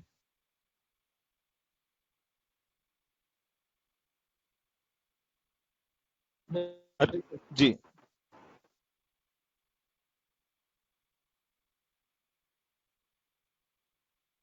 सर, आपकी आवाज हम तक नहीं आ रही है हरिप्रकाश जी। नेटवर्क लो है शायद। आपकी आवाज आप बताएं आप। नहीं आ रही। अरे सर, वो पहले वाली प्रॉब्लम हो गई है, आपकी आवाज अब आ रही है सर। जी हाँ अभी आई जी, अब आई जी। निखिल भाई वापस जुड़ चुके हैं। निखिल, जब तक हरि सर की आवाज हम तक पहुंचे, मैं एक बार निखिल भाई की तरफ वापस आता हूँ। निखिल भाई, आपकी बात को बीच में काटने के लिए क्षमा प्रार्थी हूँ जी, वापस बढ़ते हैं। मैं बहुत क्षमा चाहूंगा, वो डिस्कनेक्ट हो गया था ड्यू टू जी आप बैटरी इशू। तो बताइए मेरी जी मैं अपनी बात पूरी कर। जी हरि प्रकाश भाई बताइए शायद कुछ मेरी बोल आप रहे हैं। जी आर्य हरिप्रकाश जी, हम आप तक अभी बस पहुंचते हैं। मैं एक बार निखिल जी को जी मैं बस कुछ समय अपनी सुन के जी जी बस जी थोड़े ही शब्दों में अपनी बात पूरी करता हूँ अभी के जी लिए। तो जैसे तो वाल्मीकि तो कहते हैं कि रामो साक्षात विग्रहवान धर्मा, कि राम तो साक्षात धर्म का स्वरूप है। बिल्कुल। अब तुलसी के पास आए तो तुलसी कहते हैं कि राम, तो वो एक प्रसंग आता है मानस का कि जहाँ पे शंकर पार्वती जी को बताते हैं, भोलेनाथ, कि भाई राम कौन है।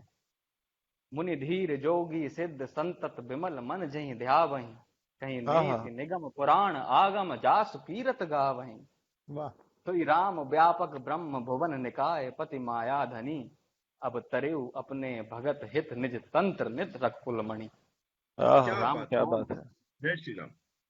तो तुलसी कहते हैं कि मुनि धीर जोगी सिद्ध संतत विमल मन जहि ध्यावहि, जो सिद्ध हैं, मुनि हैं, बड़े बड़े तपश्चर्या में जो लीन हैं, जिनका मन जिस तत्व में रमता है वो तत्व राम है। राम ब्रह्म परमार्थ रूपा, राम तो स्वयं साक्षात ब्रह्म है, यानी वो परम सत्ता का नाम राम है। जैसे बाबा कबीर, जैसे बाबा नानक, जितने भी हमारे भक्तिकालीन संत हुए हैं, सभी ने उस सत्ता का नाम राम पुकारा है। बिल्कुल। अब ये तो सारी अध्यात्म की धाराएं हैं, चाहे सगुण सविशेष साकार हो, निर्गुण निर्विशेष निराकार हो, अपने अपने तरीके हैं उस एक को ही भजने के। एकम सत विप्रम बहुधा वदंती, अपने यहाँ एक सूक्त बहुत प्रसिद्ध है कि सत्य तो एक ही है, विद्वान लोग अलग अलग तरह से। तो और ये तो एक भगवत्ता का चित्रण थोड़ा। अब जैसे मानवीय दृष्टिकोण पे आए, एक चर्चा चल रही थी कि नारी उत्थान के लिए राम कितने प्रासंगिक हैं, और राम पे कई सारे प्रश्न चिन्ह भी लगाए जाते हैं इस चीज को लेके। बिल्कुल। तो बस हमें थोड़ा सा अगर हम विचार करें, और आपने और राम जहां से आते हैं, यानी राम को हमने कहाँ से सुना, या तो वाल्मीकि रामायण से, या तुलसी रामायण से, या अध्यात्म रामायण से, या कम रामायण से, यानी रामायण से ही तो सुना है। तो अगर आप कोई प्रश्न चिन्ह खड़ा कर रहे हो राम के चरित्र पे, तो जो सोर्स है उस चीज का, आपको वहां तक तो पहुंचना चाहिए। आप एक बार पहले बिल्कुल पूरी बिल्कुल। रामायण पढ़िए, वाल्मीकि रामायण पढ़िए, तुलसी रामायण पढ़िए। सबसे बड़ा नारी उत्थान के लिए राम का पहला कदम, ये बात अभी की नहीं है, राम हुए थे त्रेताकालीन युग में। और भी, और किसके घर पे, एक इतने प्रतापी राजा के यहाँ कि इंद्र भी जिनके लिए अपना आधा सिंहासन खाली कर देते थे, ऐसे राजा दशरथ के यहाँ पे राम। और वहां पे उस समय की एक परंपरा थी कि एक राजा के कई सारी रानियों का होना एक स्वाभाविक सी बात थी। बिल्कुल 100 बिल्कुल 200 बिल्कुल, बहुत बढ़िया बात बड़ी बताई आपने। स्वाभाविक सी बात थी। तो जब राम जी का विवाह हुआ, चारों पुत्र, चारों बहुओं के साथ, हमारे अवध में ब्रज में बहू बोलते हैं, तो बहुओं के साथ घर पे पहुंचे, तो राम ने अपने विवाह की प्रथम मिलन की रात में सीता जी को जो वचन दिया, तो वो ये वचन था कि सीते, सारे आप जानते हो कि रघुकुल की परंपरा में बहु स्त्री रखने का या बहु विवाह करने का चलन है, लेकिन मैं प्रतिज्ञा करता हूं मैं आजीवन एक स्त्री व्रत का पालन करूंगा। धारण तो ये करूंगा, राम का बिल्कुल। नारी उत्थान का पहला चरण। आगे आप चलें तो जब राम जी को वापस आते हैं, रावण का वध हो गया, वापस अवध आ गए, अवध में जब राज सिंहासन या राज्याभिषेक होने की बात आई, तो आपने कभी नहीं देखा होगा कि किसी राजा के साथ उसकी रानी सिंहासन पे बैठी हो। बिल्कुल लेकिन वो राम ने ही नारी उत्थान का पहला दूसरा चरण उठाया कि सीता जी को साथ में सिंहासन पर बैठाया। सिंहासन पर त्रिभुवन साई, और देख सुरन दुंदुभी बजाई। तो प्रश्न उठाना बड़ा आसान है, राम को समझने में जन्म निकल जाते हैं। क्या बात बाकी है, मैं क्या बात आगे है, चर्चा क्या बात बढ़े है। तो वाह इसमें वाह वाह वाह वाह, होता हूँ बहुत आगे। ही बढ़िया प्रसंग आपने बताया। और वाकई ये बात बिल्कुल सच है। मैंने भी अपने लेख में इसका एक विस्तृत पूरा एक उल्लेख किया है कि ये जो जी जी भ्रांतियां हैं, जो लोग कह रहे हैं कि ये विदंतियां हैं कि ऐसा हुआ था या वैसा हुआ था, राम नहीं मानते थे। इसका पूरा एक उल्लेख है कि क्या परिस्थितियां रही होंगी और जिस तरह से और ग्रंथों से मिलता है। मैं तुरंत बिल्कुल बिना किसी विलंब के बढ़ता हूं हरिप्रकाश पांडे जी की तरफ। और पिछली बार आवाज में थोड़ी प्रॉब्लम थी, इसलिए हम उन्हें सुन नहीं पाए थे।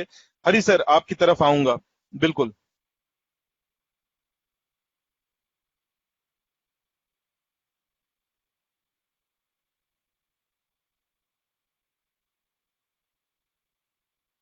हरि सर, मैं आपकी तरफ आऊंगा।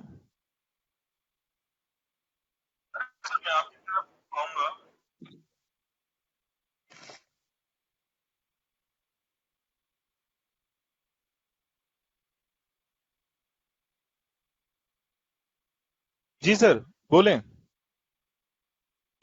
हरिप्रकाश जी।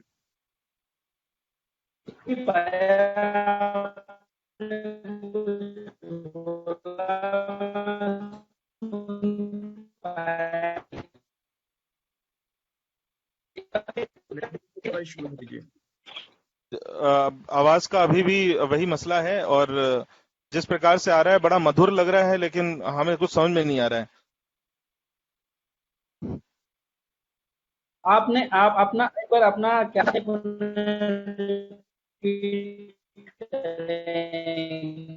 अभी बीच में अभी बीच में काफी अच्छे तरीके से आवाज आनी शुरू हो गई थी हरिप्रकाश जी।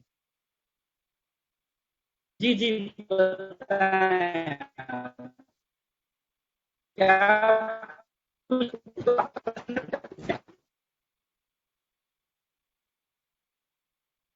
मुझे इस वक्त बिल्कुल ये चरितार्थ होते हुए दिख रही है डॉक्टर तिवारी जी की बात की, कलयुग में सिर्फ नाम का ही आधार है, बाकी जब भी आप कोई अच्छा काम करने चलेंगे जो व्यवधान आने हैं वो आ जाते हैं। उसी प्रकार से ये व्यवधान अभी आ गया है। हरिप्रकाश पांडे जी की आवाज हम तक नहीं आ पा रही है। अभिषेक भैया, अब मैं आपकी तरफ चलूंगा। जी जी जी जी, मेरी बिल्कुल आवाज आनी शुरू हो गई क्या? आ गई बिल्कुल। अभी आवाज? बिल्कुल आई सर, बिल्कुल आई सर, बिल्कुल। शुरू करें सर।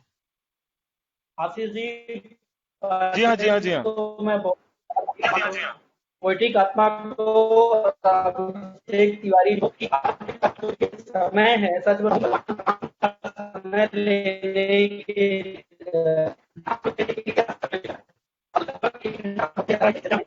काम के ऊपर अपनी बात हरी की आवाज क्लियर नहीं आ रही है। और उनकी टीम को और आपको। पहली बात। अब दूसरी बात, मैं थोड़ा प्रैक्टिकल बात ही करूंगा, क्योंकि मुझे बहुत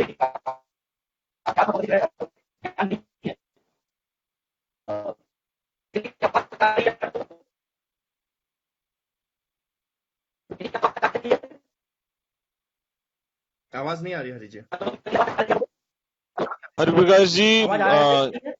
जी जी, बहुत अगर मतलब बिल्कुल इतना ही सिर्फ समझ में आ रहा है कि आप कुछ बोलने की चेष्टा कर रहे हैं, पर आपकी आवाज किसी भी माध्यम से हम तक पहुंच नहीं पा रही है।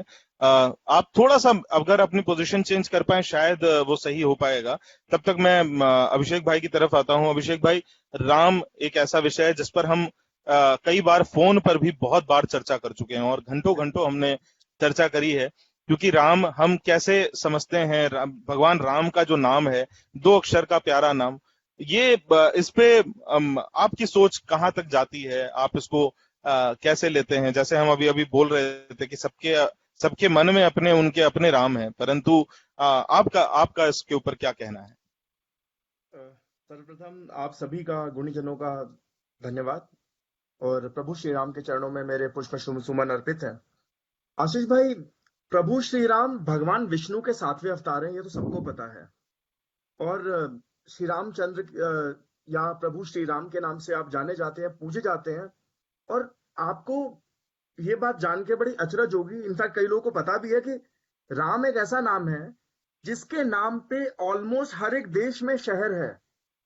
तो आप यहीं से समझ सकते हैं कि राम की महिमा कितनी विस्तृत है। और जब राम की बात आती है, मैं अगर मानव रूप में राम जी को लेता हूं, क्योंकि जैसे आपने खुद बताया, मकरध्वज भाई ने बताया कि प्रभु ने, या गुरु जी ने बताया, पंडित बीतीवारी आत्मा जी ने, निखिल भाई ने, कि प्रभु ने कभी भी बाहरी शक्तियों का प्रयोग नहीं किया। वो चाहते तो, क्योंकि वो विष्णु जी का वरदान है। जैसे आपने देखा होगा कि हम ऑफिस के लिए निकलते हैं, अगर हम थोड़े बड़े पद पे पहुंच गए या हमारे साथ हमारा घर में छोटा भाई होता है, हम कहीं बाहर जाते हैं, हम क्या करते हैं, सबसे पहले अपना बैग उठा के छोटे भाई को दे देते हैं, भाई चल तू उठा के ला। या ऑफिस जाते हैं, आप एक चीज देखिए कि मानव मूल्यों का संवर्धन किस प्रकार किया जाता है। श्री राम जी जब वनवास के लिए निकलते हैं, जब उनको दशरथ जी बुलाते हैं और उन्हें बताते हैं, देखिए जिस शख्स का अगले दिन राज्याभिषेक होने वाला है, आप और मैं हो, हम तो कुपित हो जाएंगे। आजकल आप जब देखते होंगे कि बेटे ने धन के लिए पिता का खून कर दिया या कत्ल कर दिया, कितने आए दिन। आप देखिए राम जी से संयम सीखना कि जिसके लिए पूरे नगर को सजाया गया है, अगले दिन उसके लिए सारी तैयारियां हो चुकी हैं, वो व्यक्ति एक बार भी ना नुकुर किए बिना माता पिता की आज्ञा को मान के चुपचाप से नगर छोड़ के चले जाते हैं। जब वो जाते हैं तो वो ये नहीं बोलते लक्ष्मण को कि चल मेरा धनुष बाण तू उठा या इस चीज को तू उठा, नहीं, वो अपने सारे कार्य खुद करते हैं। पूरी प्रजा रो रही है, आप स्मरण कीजिए उस वक्त का, अगर आप देख सकते हैं कि पूरी प्रजा, राजपाट सब रो रहे हैं। और जहां तक ये खबर पहुंची, पूरा नगर राम जी के पीछे चलने को तैयार है। अयोध्या के जो बाहरी द्वार है वहां तक पहुंचता है, वहां प्रभु श्री राम हाथ जोड़ के सबसे विनती करते हैं। मतलब आप एक चीज देखिए, बिल्कुल बिल्कुल सही बात। बिल्कुल। और आप एक चीज देखिए कि जो आपने क्वेश्चन किया नारी का सम्मान, तो नारी का सम्मान तो उन्होंने वहीं से शुरू कर दिया जब कैकेयी ने चाहा कि वो जाए, ठीक है, और वो वनवास ले ले, उन्होंने वहां पे विरोध नहीं किया।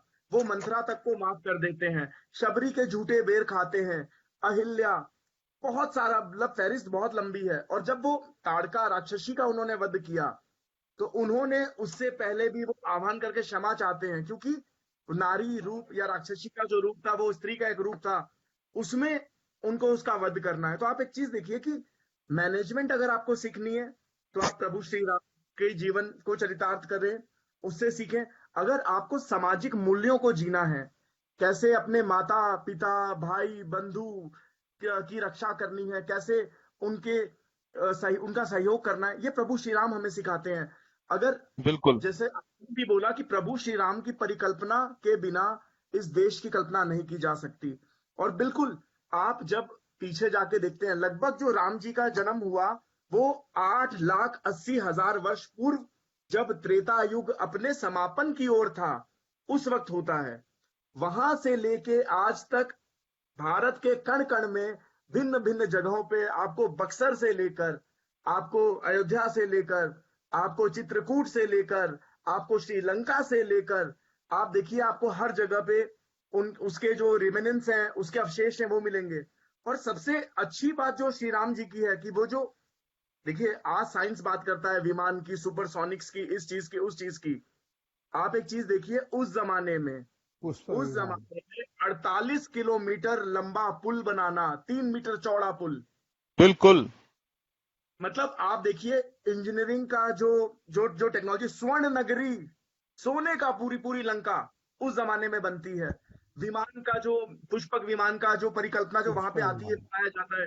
तो आप देखिए कि कितनी सारी चीजें, और जो बाण थे उस जमाने के, मुझे नहीं लगता कि किसी भी तरीके से वो किसी भी मिसाइल से कम होंगे। कि एक बार जैसे ब्रह्मास्त्र आज की डेट में, जब हम एक परमाणु अस्त्र की बात करते हैं कि वो अगर कहीं पे गिरा तो पूरी जड़ समूल मानव प्रजाति का नाश कर देगा। तो आप ये देखिए कि राम थे, हैं और रहेंगे।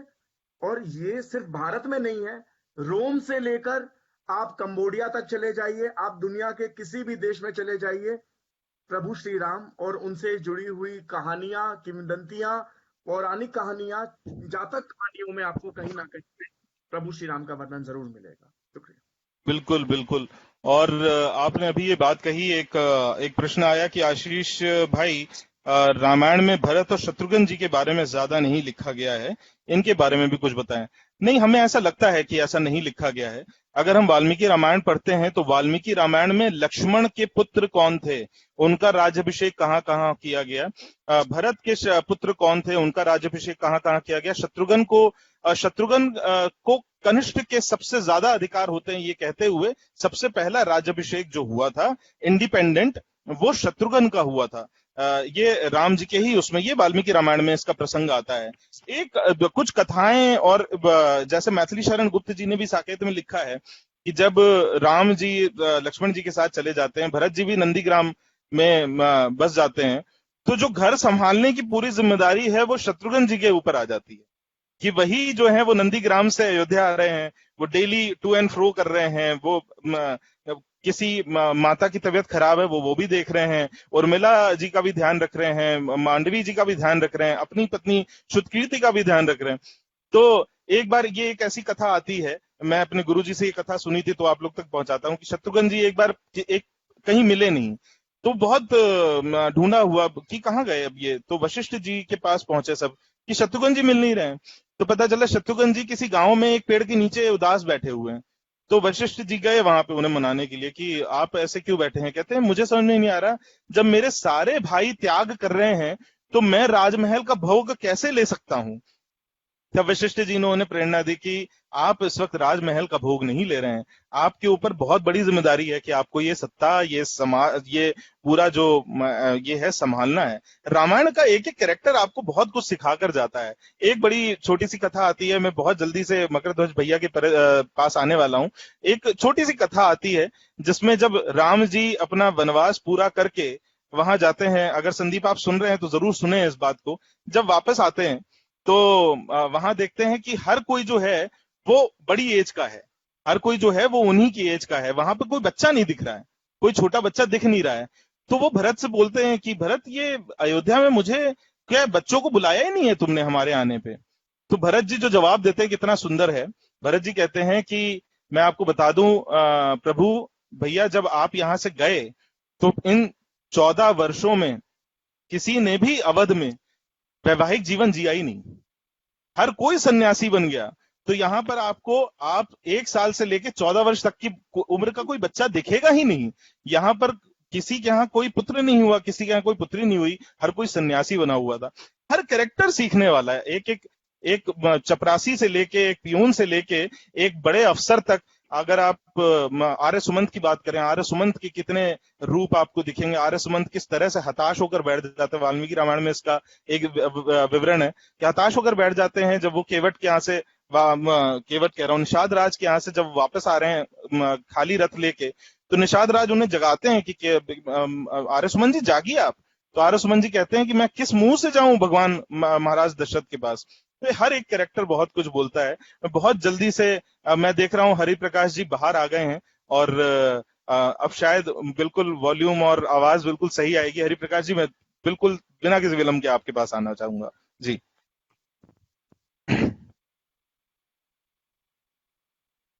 जी हरि प्रकाश जी, आप बस म्यूट हैं, एक बार म्यूट ऑफ कर लें तो सब सही हो जाएगा।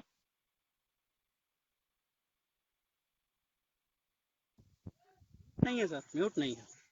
अब ठीक है, म्यूट नहीं है, आवाज आ रही अब है। आ रही है आवाज, अब आ रही है।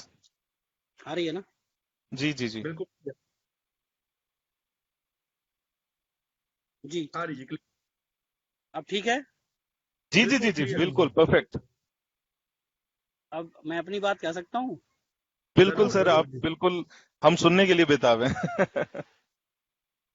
सबसे पहले मैं पोएटिक आत्मा की टीम को और आपका आशीष जी बहुत बहुत धन्यवाद करता हूँ कि इतने दिनों बाद राम के ऊपर हम चर्चा कर रहे हैं। मैं अपनी बात बता रहा हूँ कि वैसे हम राम का नाम लेते ही हैं, लेकिन किसी प्रयोजन में बहुत दिनों बाद, मुझे लगता है कि सालों हो गए, 1 साल तो हो गया होगा। अक्सर मैं जब गांव में जाता हूं तभी कुछ ऐसा आयोजन हो पाता है, और इस वर्ष वो भी नहीं हो पाया जो अभी समय चल पा रहा है।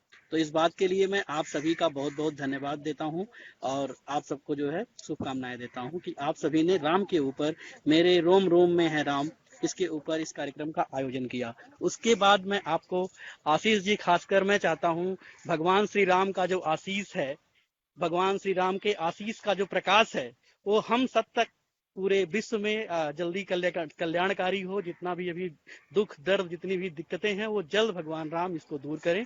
तो इस पैनल का एक और खासियत है कि जितने भी नाम लिए गए हैं, चाहे वो एक संजोग हो सकता है कि आशीष प्रकाश जी हैं, मकरध्वज तिवारी जी हैं, अभिषेक जी हैं और तिवारी अंकल हैं, मैं हूं और मानस जी हैं, हरि प्रकाश मेरा नाम है। तो कहीं न कहीं इन सारे नामों का रामायण में कहीं न कहीं समावेश है। ये सारे नाम क्या बात है, वाह वाह वाह वाह। क्या बात है। वाह, बहुत बढ़िया। भगवान राम का जो, मैं बहुत अधिक जानकारी तो नहीं है, लेकिन जितनी जानकारी सामान्यतः है वो मैं थोड़ा सा बताना चाहूंगा सरल शब्दों में। भगवान राम का जो व्यवहार था, चाहे वो ईश्वर के भगवान के प्रति हो, या अपने परिवार के प्रति हो, या जो है अपने प्रजा के प्रति हो, चाहे वो राक्षस ही क्यों ना हो, पशु पक्षी हो या पेड़ पौधे हो, या उनका जो दुश्मन कह सकते हैं जो रावण था, या जो विभीषण थे, या जो राक्षस जितने भी थे, सबके प्रति समान था। बिल्कुल बिल्कुल बिल्कुल बिल्कुल सही बात बिल्कुल। किया। सत्य है महाराज। और भगवान श्री राम को मर्यादा पुरुषोत्तम राम का नाम दिया गया है कि वो जो है ईश्वर के रूप में आए, और ईश्वर मनुष्य के रूप में आए थे, ईश्वर के रूप थे, और उनके रूप को, उनका आचरण करके हम अपने जीवन में बहुत बड़ा काम कर सकते हैं, जो कि हमारे परिवार के साथ साथ हमारे देश राष्ट्र हित में बहुत ही कामयाब सिद्ध होगा। तो इन्हीं सारी जरूर। बातों को मुझे कहना था। और जितने भी रामायण में पात्र हैं आप ले लीजिए, राम हैं, लक्ष्मण हैं, भरत हैं, शत्रुघ्न हैं, सीता हैं, सभी पात्रों से हमें बहुत कुछ सीखने को मिलता है। अब इवन मंथरा से भी आपको सीखने को मिलता है। जितने भी पात्र रामायण में हैं, जिन जिन जिन लोगों का जिक्र रामायण में है, वहां से हम सभी को बहुत कुछ सीखने को मिलता है। बहुत बिल्कुल बहुत बहुत अच्छा, बहुत उत्तम, धन्यवाद बहुत उत्तम। हरिप्रकाश जी। और आओ धरती पर पुनः मेरे प्रभु श्री राम जी, जाने कितने बिल्कुल ही अधूरे से पड़े हैं काम जी। तो क्या बात। बिल्कुल। एक बार और एक चीज और जी आया था बीच में अभी कि भगवान श्री राम का जो अभी ट्रेंडिंग वर्ड, आपने शायद शुरू में मैं सुन रहा जी था जी आपको जी जी जब हम जी जी जी ऑफलाइन थे, तो भगवान श्री राम तो हमेशा ट्रेंड में ही रहे हैं। हमेशा अलग बात ट्रेंडिंग है कि है। हमारे देश के राजनीतिज्ञ, हमारे देश के लोग उनको अपने हिसाब से कब ट्रेंड में लाना है, कब ट्रेंड में नहीं लाना है, कब क्या कहना है, उनका प्रयोग अपने जो है स्वार्थ के लिए करते रहे हैं। क्या बात है, वाह वाह वाह। बिल्कुल तो तो हमें भगवान श्री राम बिल्कुल अब चर्चा को उस मोड़ पे ले आते हैं जहां पे थोड़ा सा सारांश की तरफ जाते हैं। हरि अनंत हरि कथा अनंता, हम जितनी बात करेंगे उतनी कम लगेगी। और राम रस, मैं देख रहा हूँ लोगों की संख्या सुनने वालों की बढ़ती ही जा रही है, और सभी कह रहे हैं बहुत आनंद आ रहा है। तो मगर ध्वज जी, एक बार फिर से आपकी तरफ आता हूं और शुरू करते हैं। मैं चाहूंगा कि कुछ ऐसा अध्यात्म और साहित्य का कुछ ऐसा समावेश से आप अपनी बात को रखें जो हृदय, कान और मस्तिष्क सबको एक बार फ्रेश कर दे। जी बिल्कुल मकसूद जी, स्वागत है। जी आशीष, धन्यवाद, आपका समय दिया आपने। पहले मैं ये क्लियर करूंगा कि ये आखिरी 10 मिनट है। इसके बाद मुझे 5:30 बजे मध्य प्रदेश में हमारे यहाँ कांग्रेस ने लिस्ट निकाली है, तो उसके पैनल डिस्कशन में जाना है उम्मीदवारों। क्या बात है। तो ये आखिरी होगा। मैं अब बिल्कुल यहाँ पे आप लोगों को कुछ ऐसे उदाहरणों के माध्यम से राम जी के बारे में बताऊंगा। 5 मिनट में सीधा बोलूंगा, कॉन्स्टेंट आप सुनिएगा जी बिल्कुल। जी कि आखिर राम कौन नहीं है। मैं ये कहना चाहता हूँ कि कौन नहीं है राम का। हम सब राम के हैं। क्यों है? क्योंकि वे राम ही हैं जिनमें हम सब व्याप्त हैं। पद्म पुराण में उक्ति आती है, रमन्ते योगिनो यस्मिन् चिदानंदे चिदात्मनि इति राम पद नैतेत परम ब्रह्म अभिधीयते। यानी कि जिस नित्य आनंद स्वरूप चिदात्मा में योगी जन रमण करते हैं, वह परम ब्रह्म राम है। इस पद से राम को कहा जाता है। तो राम नाम का अर्थ बताने के साथ साथ पद्म पुराण की उक्ति ने यह भी सिद्ध कर दिया कि वस्तुतः हम अपने मन में जो सम दम वगैरह जो हमारे षड अवगुण होते हैं, उनका अगर अवरोध करके अपने चित्त को निवृत्त कर, उसका रोध करके उसको स्थिर कर लेते हैं, तो हमारे अंदर भी प्रभु श्री राम, क्योंकि हम योगी स्वरूप हो जाएंगे और रमण करेंगे। अध्यात्म रामायण में इसी बात को भगवान वेदव्यास जी ने भी कहा। उन्होंने थोड़ा अलग तरीके से कहा कि यस्मिन रमन्ते मुनियो विद्या अज्ञान विप्लवतम गुरु प्राह रामेति। यानी कि ज्ञान के द्वारा अज्ञान के नष्ट होने पर मुनि जन जिनमें रमण करते हैं, उनका नाम गुरु वशिष्ठ ने राम रखा। क्या बात है, वाह वाह वाह, अति सुंदर। संस्कृत व्याकरण की दृष्टि से अगर इसको देखा जाए तो राम में मूल शब्द रम है, जिसमें घई धातु करके राम शब्द को निष्पन्न किया गया है। यह सामान्य अर्थ करता है संस्कृत व्याकरण के हिसाब से कि प्राणी मात्र के हृदय में रमण यानी विलास करने वाले, रमण यानी घूमने वाले नहीं, विलास करने वाले, रहने वाले, निवास करने वाले को राम कहा गया है। इसीलिए भक्तजन उनमें रमण करते हैं और वो राम कहलाते हैं। राम के राम कहलाने का मतलब ये है कि वो शुद्ध चिदात्मा परम ब्रह्म भगवान जिनमें उनके भक्त रमण करें, ऐसे जो हैं वो प्रभु श्री राम। गोस्वामी तुलसीदास जी पे आ जाए, उनके बिना राम जी की बात नहीं हो सकती। उन्होंने भी राम शब्द की व्याख्या करते हुए बालकांड में लिखा है कि जो आनंद सिंधु सुख राशि, सीकर ते त्रिलोक सुपासी, तो सुखदाम राम अस नामा, अखिल लोकदायक विश्राम। यानी राम नाम वैसा नाम है जिसमें संपूर्ण चर अचर जगत आकर विश्राम कर सके, इतना इसका प्रभाव है। क्या बात है। स्कंद पुराण के नागर खंड में राम नाम की महिमा को पुनः बताया गया। उसमें कहा है कि रामेति द्वय अक्षर जपः सर्व पाप अनोदकः गच्छन्ति तिष्ठन सैनो वा मनुजो राम कीर्तना। मतलब कि चलते बैठते सोते या किसी भी अवस्था में जो मनुष्य यह दो अक्षरों का मंत्र यानी राम जपता है, उसका कीर्तन करता है, उसके समस्त पापों का नाश हो जाता है। और इसीलिए कलयुग में कहा गया है कि नहीं कली करम न भगति विवेकु, राम नाम अवलंबन एक। क्या बात है, वाह। अंत में मैं मेरी बात को महाकवि वाल्मीकि के एक श्लोक से खत्म करूंगा। उन्होंने साफ साफ कह दिया है कि चरितम रघुनाथस्य शतकोटि प्रविस्तरम, यानी 1000 करोड़ प्रकार से भी अगर हम राम जी की बातों को कहें, राम पे चर्चा करें, तो हम शायद राम की व्याख्या तब भी नहीं कर पाए। राम को लेके अलग अलग तरीके की बातें कही जाती है। मैं तो आज आप लोगों से कहूंगा कि हम इस पे एक कार्यक्रम कर सकते हैं कुछ दिनों का, बिल्कुल बिल्कुल, जिसमें हम प्रभु श्री राम के व्यक्तित्व के प्रत्येक विषय पर चर्चा करेंगे। तब जाके शायद हम एक जनमानस के लिए एक सफल कार्यक्रम लेके आ पाएंगे। बिल्कुल सही कह रहे हैं आप। आशीष जी, आपने काफी कुछ पढ़ा है, आपने विभिन्न रामायणों का अध्ययन किया है, तो आपके अध्ययन का और अन्य ज्ञानी जन जो हमारे पैनल में है उनके अध्ययन का हम तभी लोगों को पूर्ण लाभ दे पाएंगे जब हम इस पे आज प्रभु श्री राम का नाम लेके एक कार्यक्रम की रूपरेखा निर्धारित करें। बिल्कुल बिल्कुल बिल्कुल सही कह रहे हैं। मैं अब लास्ट में आप लोगों से यही कहना चाहूंगा कि राम के बिना ना तो भारत का आधार है, न भारतीयता का आधार है, और ना मानव मात्र का आधार है। मानव सभ्यता के आधार भी प्रभु श्री राम है। इस पे अगर बोलना जाए तो बहुत कुछ में कहा जा सकता है, लेकिन एक ही लाइन में ये कहा जाए कि मनु के बाद मानव के गुणों का किसी चरित्र में अगर हमारे साहित्य में पूर्ण बराबर उल्लेख मिलता है, हमें कहीं देखने को मिलता है, तो वो इकलौता चरित्र प्रभु श्री राम है, जिनके चरित्र में हमें सदैव ग्रहण करने योग्य बातें मिलेगी। ऐसी कोई बात नहीं मिलेगी जिससे कहा जा सके कि नहीं ये चीज हमें इनसे नहीं लेनी है। राम से केवल हमें लेना ही लेना है, राम को देने की औकात हमारी कभी नहीं हो सकती। क्या बात है, क्या बात है, वाह।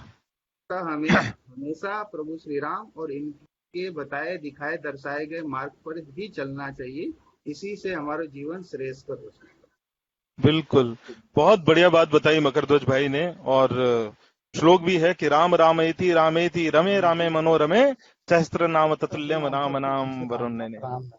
तो ये तो बिल्कुल जग जाहिर सी बात है और बहुत अच्छी बात। आज बहुत अच्छा सेशन जा रहा है और बहुत सारे लोग जुड़े हुए हैं। मैं बिल्कुल तिवारी अंकल की तरफ बढ़ता हूं और अंकल इस चर्चा को एक विराम की तरफ ले जाने में आपसे कुछ शब्द जरूर सुनना चाहूंगा। राम शब्द जो है अधोगति देता है। राम जब बोलते हैं तो जीवा ऊपर जाती है और माँ बोलने से नीचे आती है। हाय हाय, वाह वाह वाह वाह। राम शब्द जो भी अगर कहते हैं, एक वैद्य जी थे, उन्होंने कहा कि राम शब्द बोलने से गैस्ट्रिक प्रॉब्लम नहीं होता है, इसीलिए ताली बजा के हरे रामा राम राम हरे हरे हरे कृष्ण कृष्ण कृष्ण हरे हरे कहना चाहिए। तो मैंने इसका काफी शोध करने के बाद आज मैं आपको बताने जा रहा हूं। इसी बात को मैं नारद पुराण में पढ़ा कि नारद जी ने भगवान श्री हरि विष्णु से कहा कि ये बताइए प्रभु, कलयुग आने वाला है, कलयुग में मनुष्य को कैसे सुखी रहना पड़ेगा। तो कलयुग में मनुष्य को सुख शांति समृद्धि मिलने का दो उन्होंने मंत्र बताया। पहला मंत्र उन्होंने जो बताया कि हरे राम राम राम हरे हरे, हरे कृष्ण कृष्ण कृष्ण हरे हरे। ये जो भी मंत्र उच्चारण करेंगे, पढ़ेंगे या दूसरे को बताएंगे तो उनके घर में कलयुग का प्रभाव नहीं पड़ेगा। ये क्या सब बात है। तो राम शब्द का ही मैंने आपसे बोला कि अधोगति होती है रा और माँ। रा बोलिए तो जीवा ऊपर, माँ से नीचे। तो जो भी बीमारी है अंदर की, उसको समाप्त करने के लिए प्रतिदिन कोरोना काल से लेकर के अब तक जो भी हम लोग कर रहे हैं प्रयास, उसमें ये है कि डिप्रेशन की भावनाएं जो मन में आती है वो नहीं आएगी। ताली बजा करके राम राम हरे राम राम राम हरे हरे, हरे कृष्ण कृष्ण कृष्ण कृष्ण कृष्ण हरे हरे हरे हरे हरे। ये शब्द कहते रहे। और बाबा तुलसी जो कहे हैं वो मैं आपको बता दूं, हरिव्यापक सर्वत्र समाना, प्रेम ते प्रगट हो ही मैं जाना। आप लोगों के शब्दों में बार बार एक शब्द आया कि भगवान हर जगह है, कण कण में है और सत्य में है। कब? जब हमारे अंदर उर में प्रेम आएगा तो प्रकट हो जाते हैं और सामने वाला भी प्रेम रूप में आकर के हमसे वही बर्ताव करता है।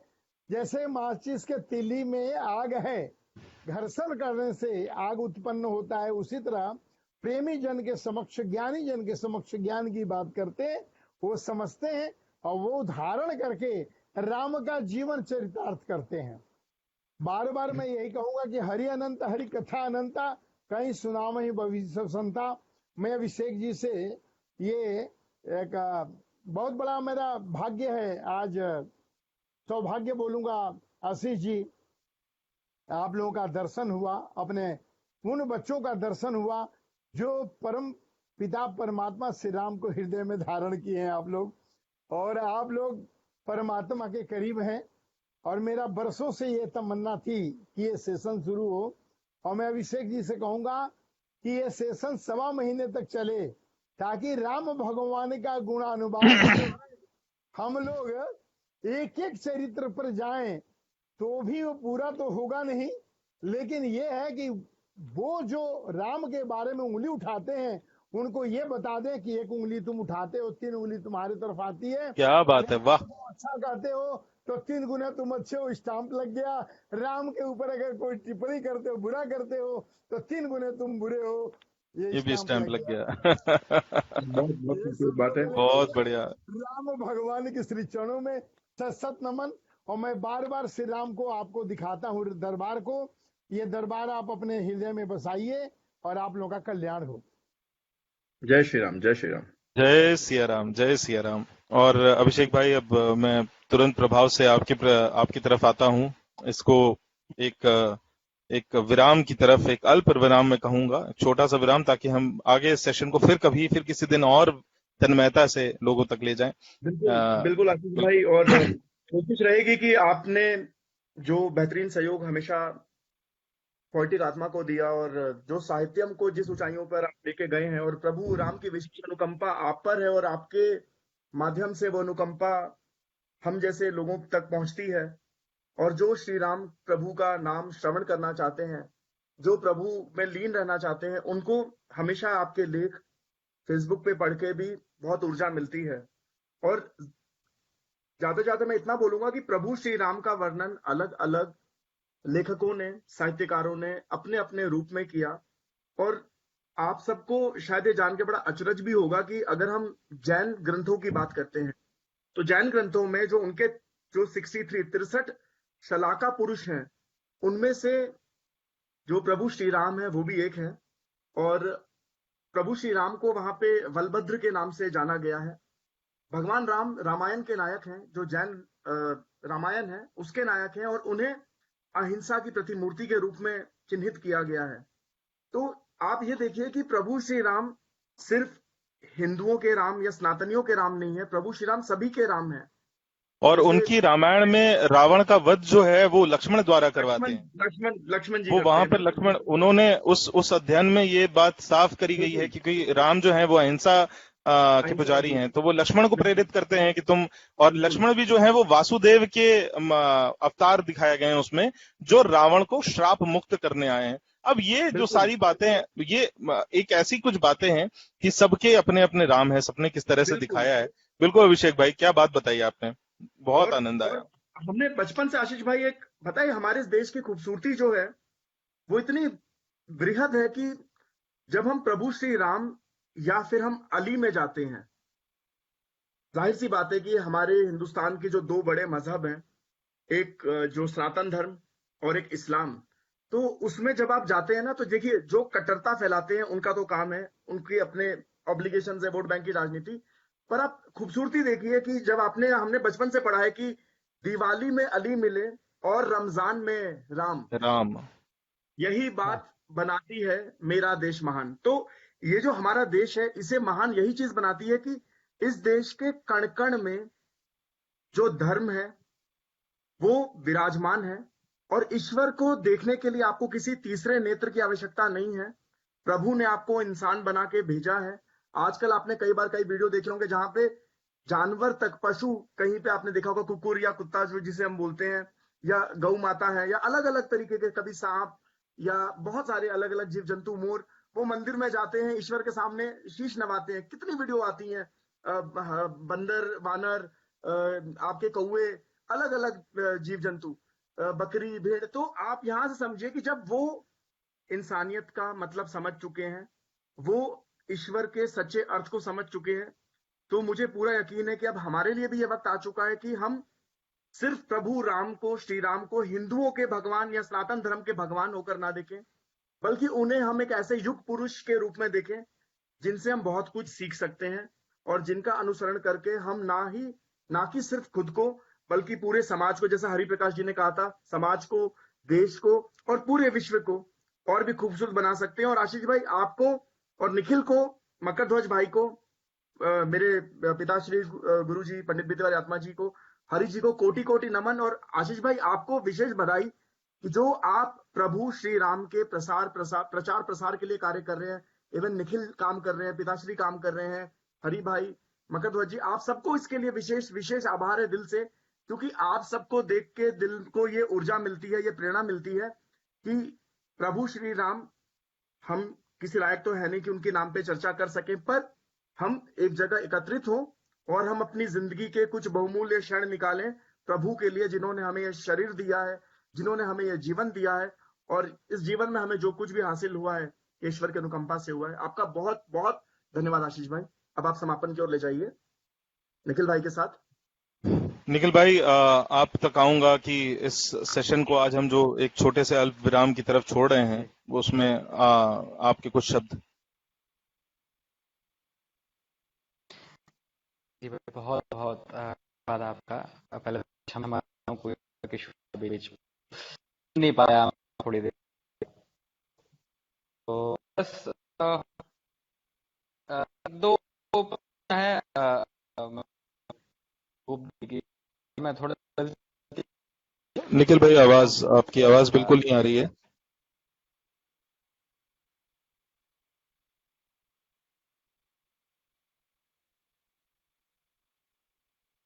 आवाज का मसला है निखिल भाई, आपकी आवाज नहीं आ रही है।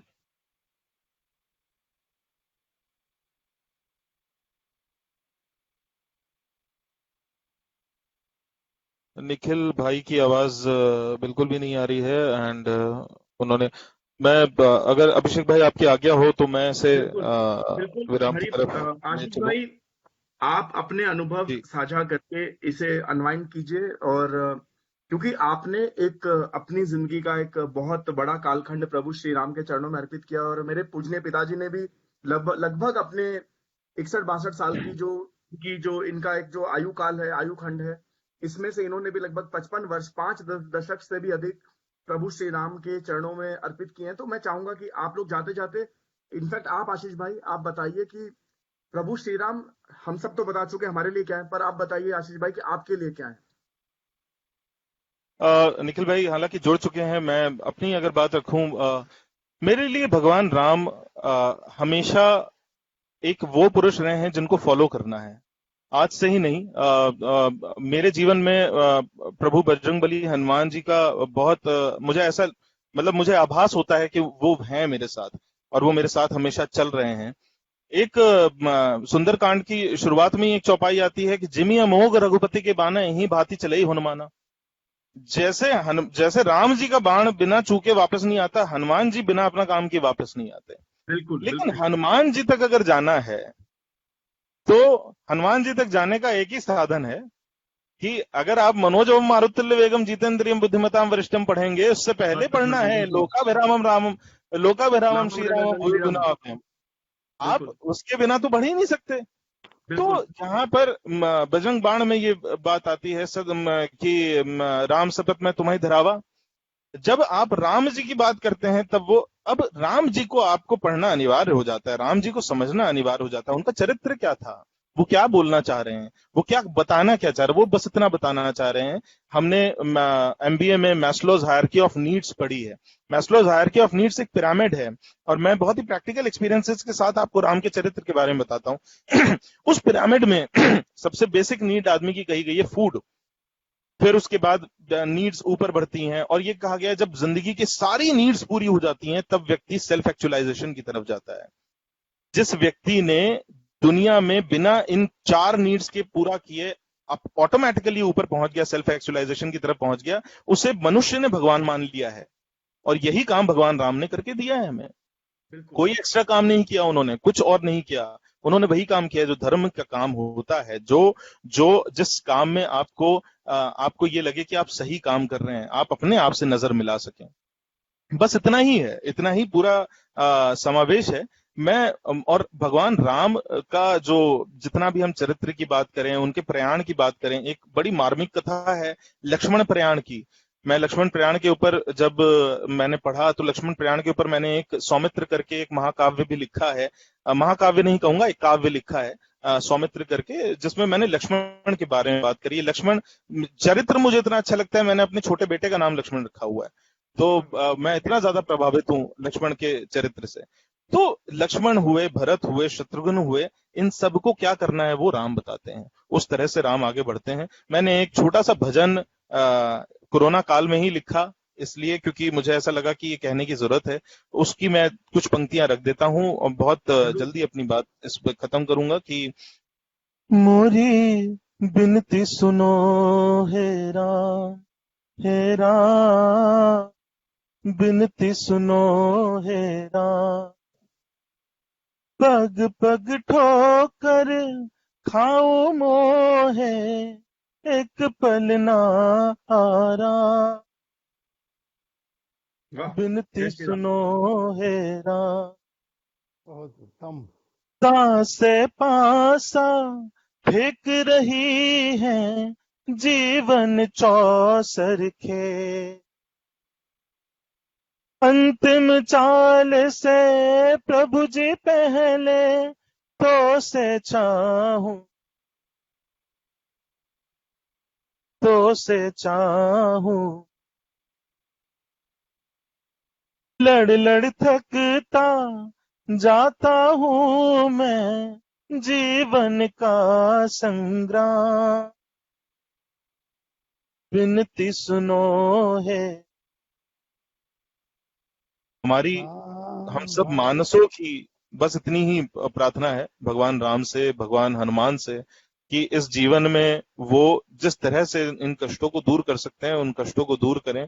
जब भी रामायण का कहीं भी पठन पाठन होता है, और बहुत अच्छे से ये मेरी खुद की अनुभूति रही है, मैंने खुद फील किया है कि बजरंगबली वहां पर आए हैं और वहां पर आते हैं, किसी भी रूप में आए हों वो आते जरूर हैं अपना आशीर्वाद देने, उस रामायण पाठ में बैठने के लिए। मेरी खुद की अनुभूति रही है, इसलिए उससे बता रहा हूं कि सिर्फ इस पूरे कलयुग में अगर एक देव जो जीवंत है, एक देव जो आपके बीच है, साक्षात मौजूद है, आपके आसपास है, आप बस आंख बंद करिए और आंख बंद करके हनुमान गायत्री मंत्र का 2 सेकंड 3 सेकंड आप जाप करके देखिए, आपको खुद अनुभूति होगी कि प्रभु हनुमान आपके पास आ गए हैं, बताओ बेटा क्या हुआ। वाह वाह। बाबा हनुमान आपके पास बैठे हुए हैं, बताओ बेटा क्या हुआ, क्या चाहते हो मुझसे। तो ये जो अजर अमर के आशीष पायो, ये अजर अमर का आशीष सिर्फ एक व्यक्ति के पास है, एक देव के पास है। उस देव का नाम है बजरंग बली, हनुमान जी। और उनको आप अगर आप कर सकते हो तो सिर्फ उनको भगवान राम के नाम से ही उनको बुला सकते हो। तो बस यही है, और इस सेशन को हम हमेशा इसी तरह आगे बढ़ाते रहे। अभिषेक भाई आपसे यही प्रार्थना है और हम लोग इसको बिल्कुल। आगे और मैं बढ़ाते रहे। जाते जाते चाहूंगा कि ये सेशन जिस चीज पे, जिस भूमिका पे आधारित था। आप म्यूट हो गए हैं। अभिषेक भाई आप म्यूट हो गए। अभिषेक भाई आप म्यूट हो गए। अभिषेक भाई आप म्यूट हो गए। अभिषेक भाई, हाँ। किस बदल, ताकि हम वापस से उस क्षणों को, उन पलों को महसूस कर सके जब बचपन में। जी, सबसे पहले आशीष जी, आपकी भक्ति और जो भी श्रोतागण हैं उनकी भक्ति देख करके मैं आनंदित हो गया। और मेरी तपस्या और का फल ये है कि हनुमान जी का दर्शन मैंने जिस रूप में पाया, आज अभिषेक जी आपको दिखाई पड़ रहे हैं। ये वही हनुमान जी की कृपा है, ये अभिषेक जी आपको दिखाई पड़ रहे हैं। और ये साक्षात कलयुग में हनुमान जी ने जो रूप दिखाया वो ये है। तो सुनाई पड़ रहे हैं हम लोग? बिल्कुल बिल्कुल क्लियर है। सुन पा रहे हैं आपको। ये तपस्या के बाद ही जी सुन पा अभिषेक रहे जी हैं। प्रकट हुए। वो भजन सुने आप जो लिखा गया था, मेरे रोम रोम में बसे हुए श्री राम, सीना चीर दिखाए पल में हनुमान, दर्शन कर लो मेरे रोम रोम में बसे हुए श्री राम, सीना चीर दिखाए पल में हनुमान, दर्शन कर लो, दर्शन कर लो। कलयुग में जो दर्शन करना चाहते हैं उनके लिए महाराज क्या क्या करना है? पहली वंदना गुरु वंदना, फिर करो मात पिता की सेवा। पहली वंदना गुरु वंदना, फिर करो मात पिता की सेवा। बालक वृद्धा गौ सेवा कर, फिर करो संत जनों की सेवा। सेवा से मिलेंगे तुझको प्रभु राम, सेवा से मिलेंगे तुझको प्रभु राम। दर्शन कर लो, दर्शन कर लो, मेरे रोम रोम में बसे हुए श्री राम, सीना चीर दिखाए पल में हनुमान, दर्शन कर लो, दर्शन कर लो, दर्शन कर लो।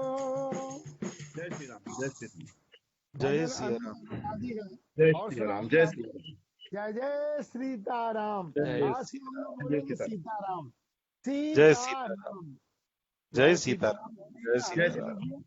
तो अभिषेक आप जी सभी का। हाँ जी, इसको चलाते रहिए।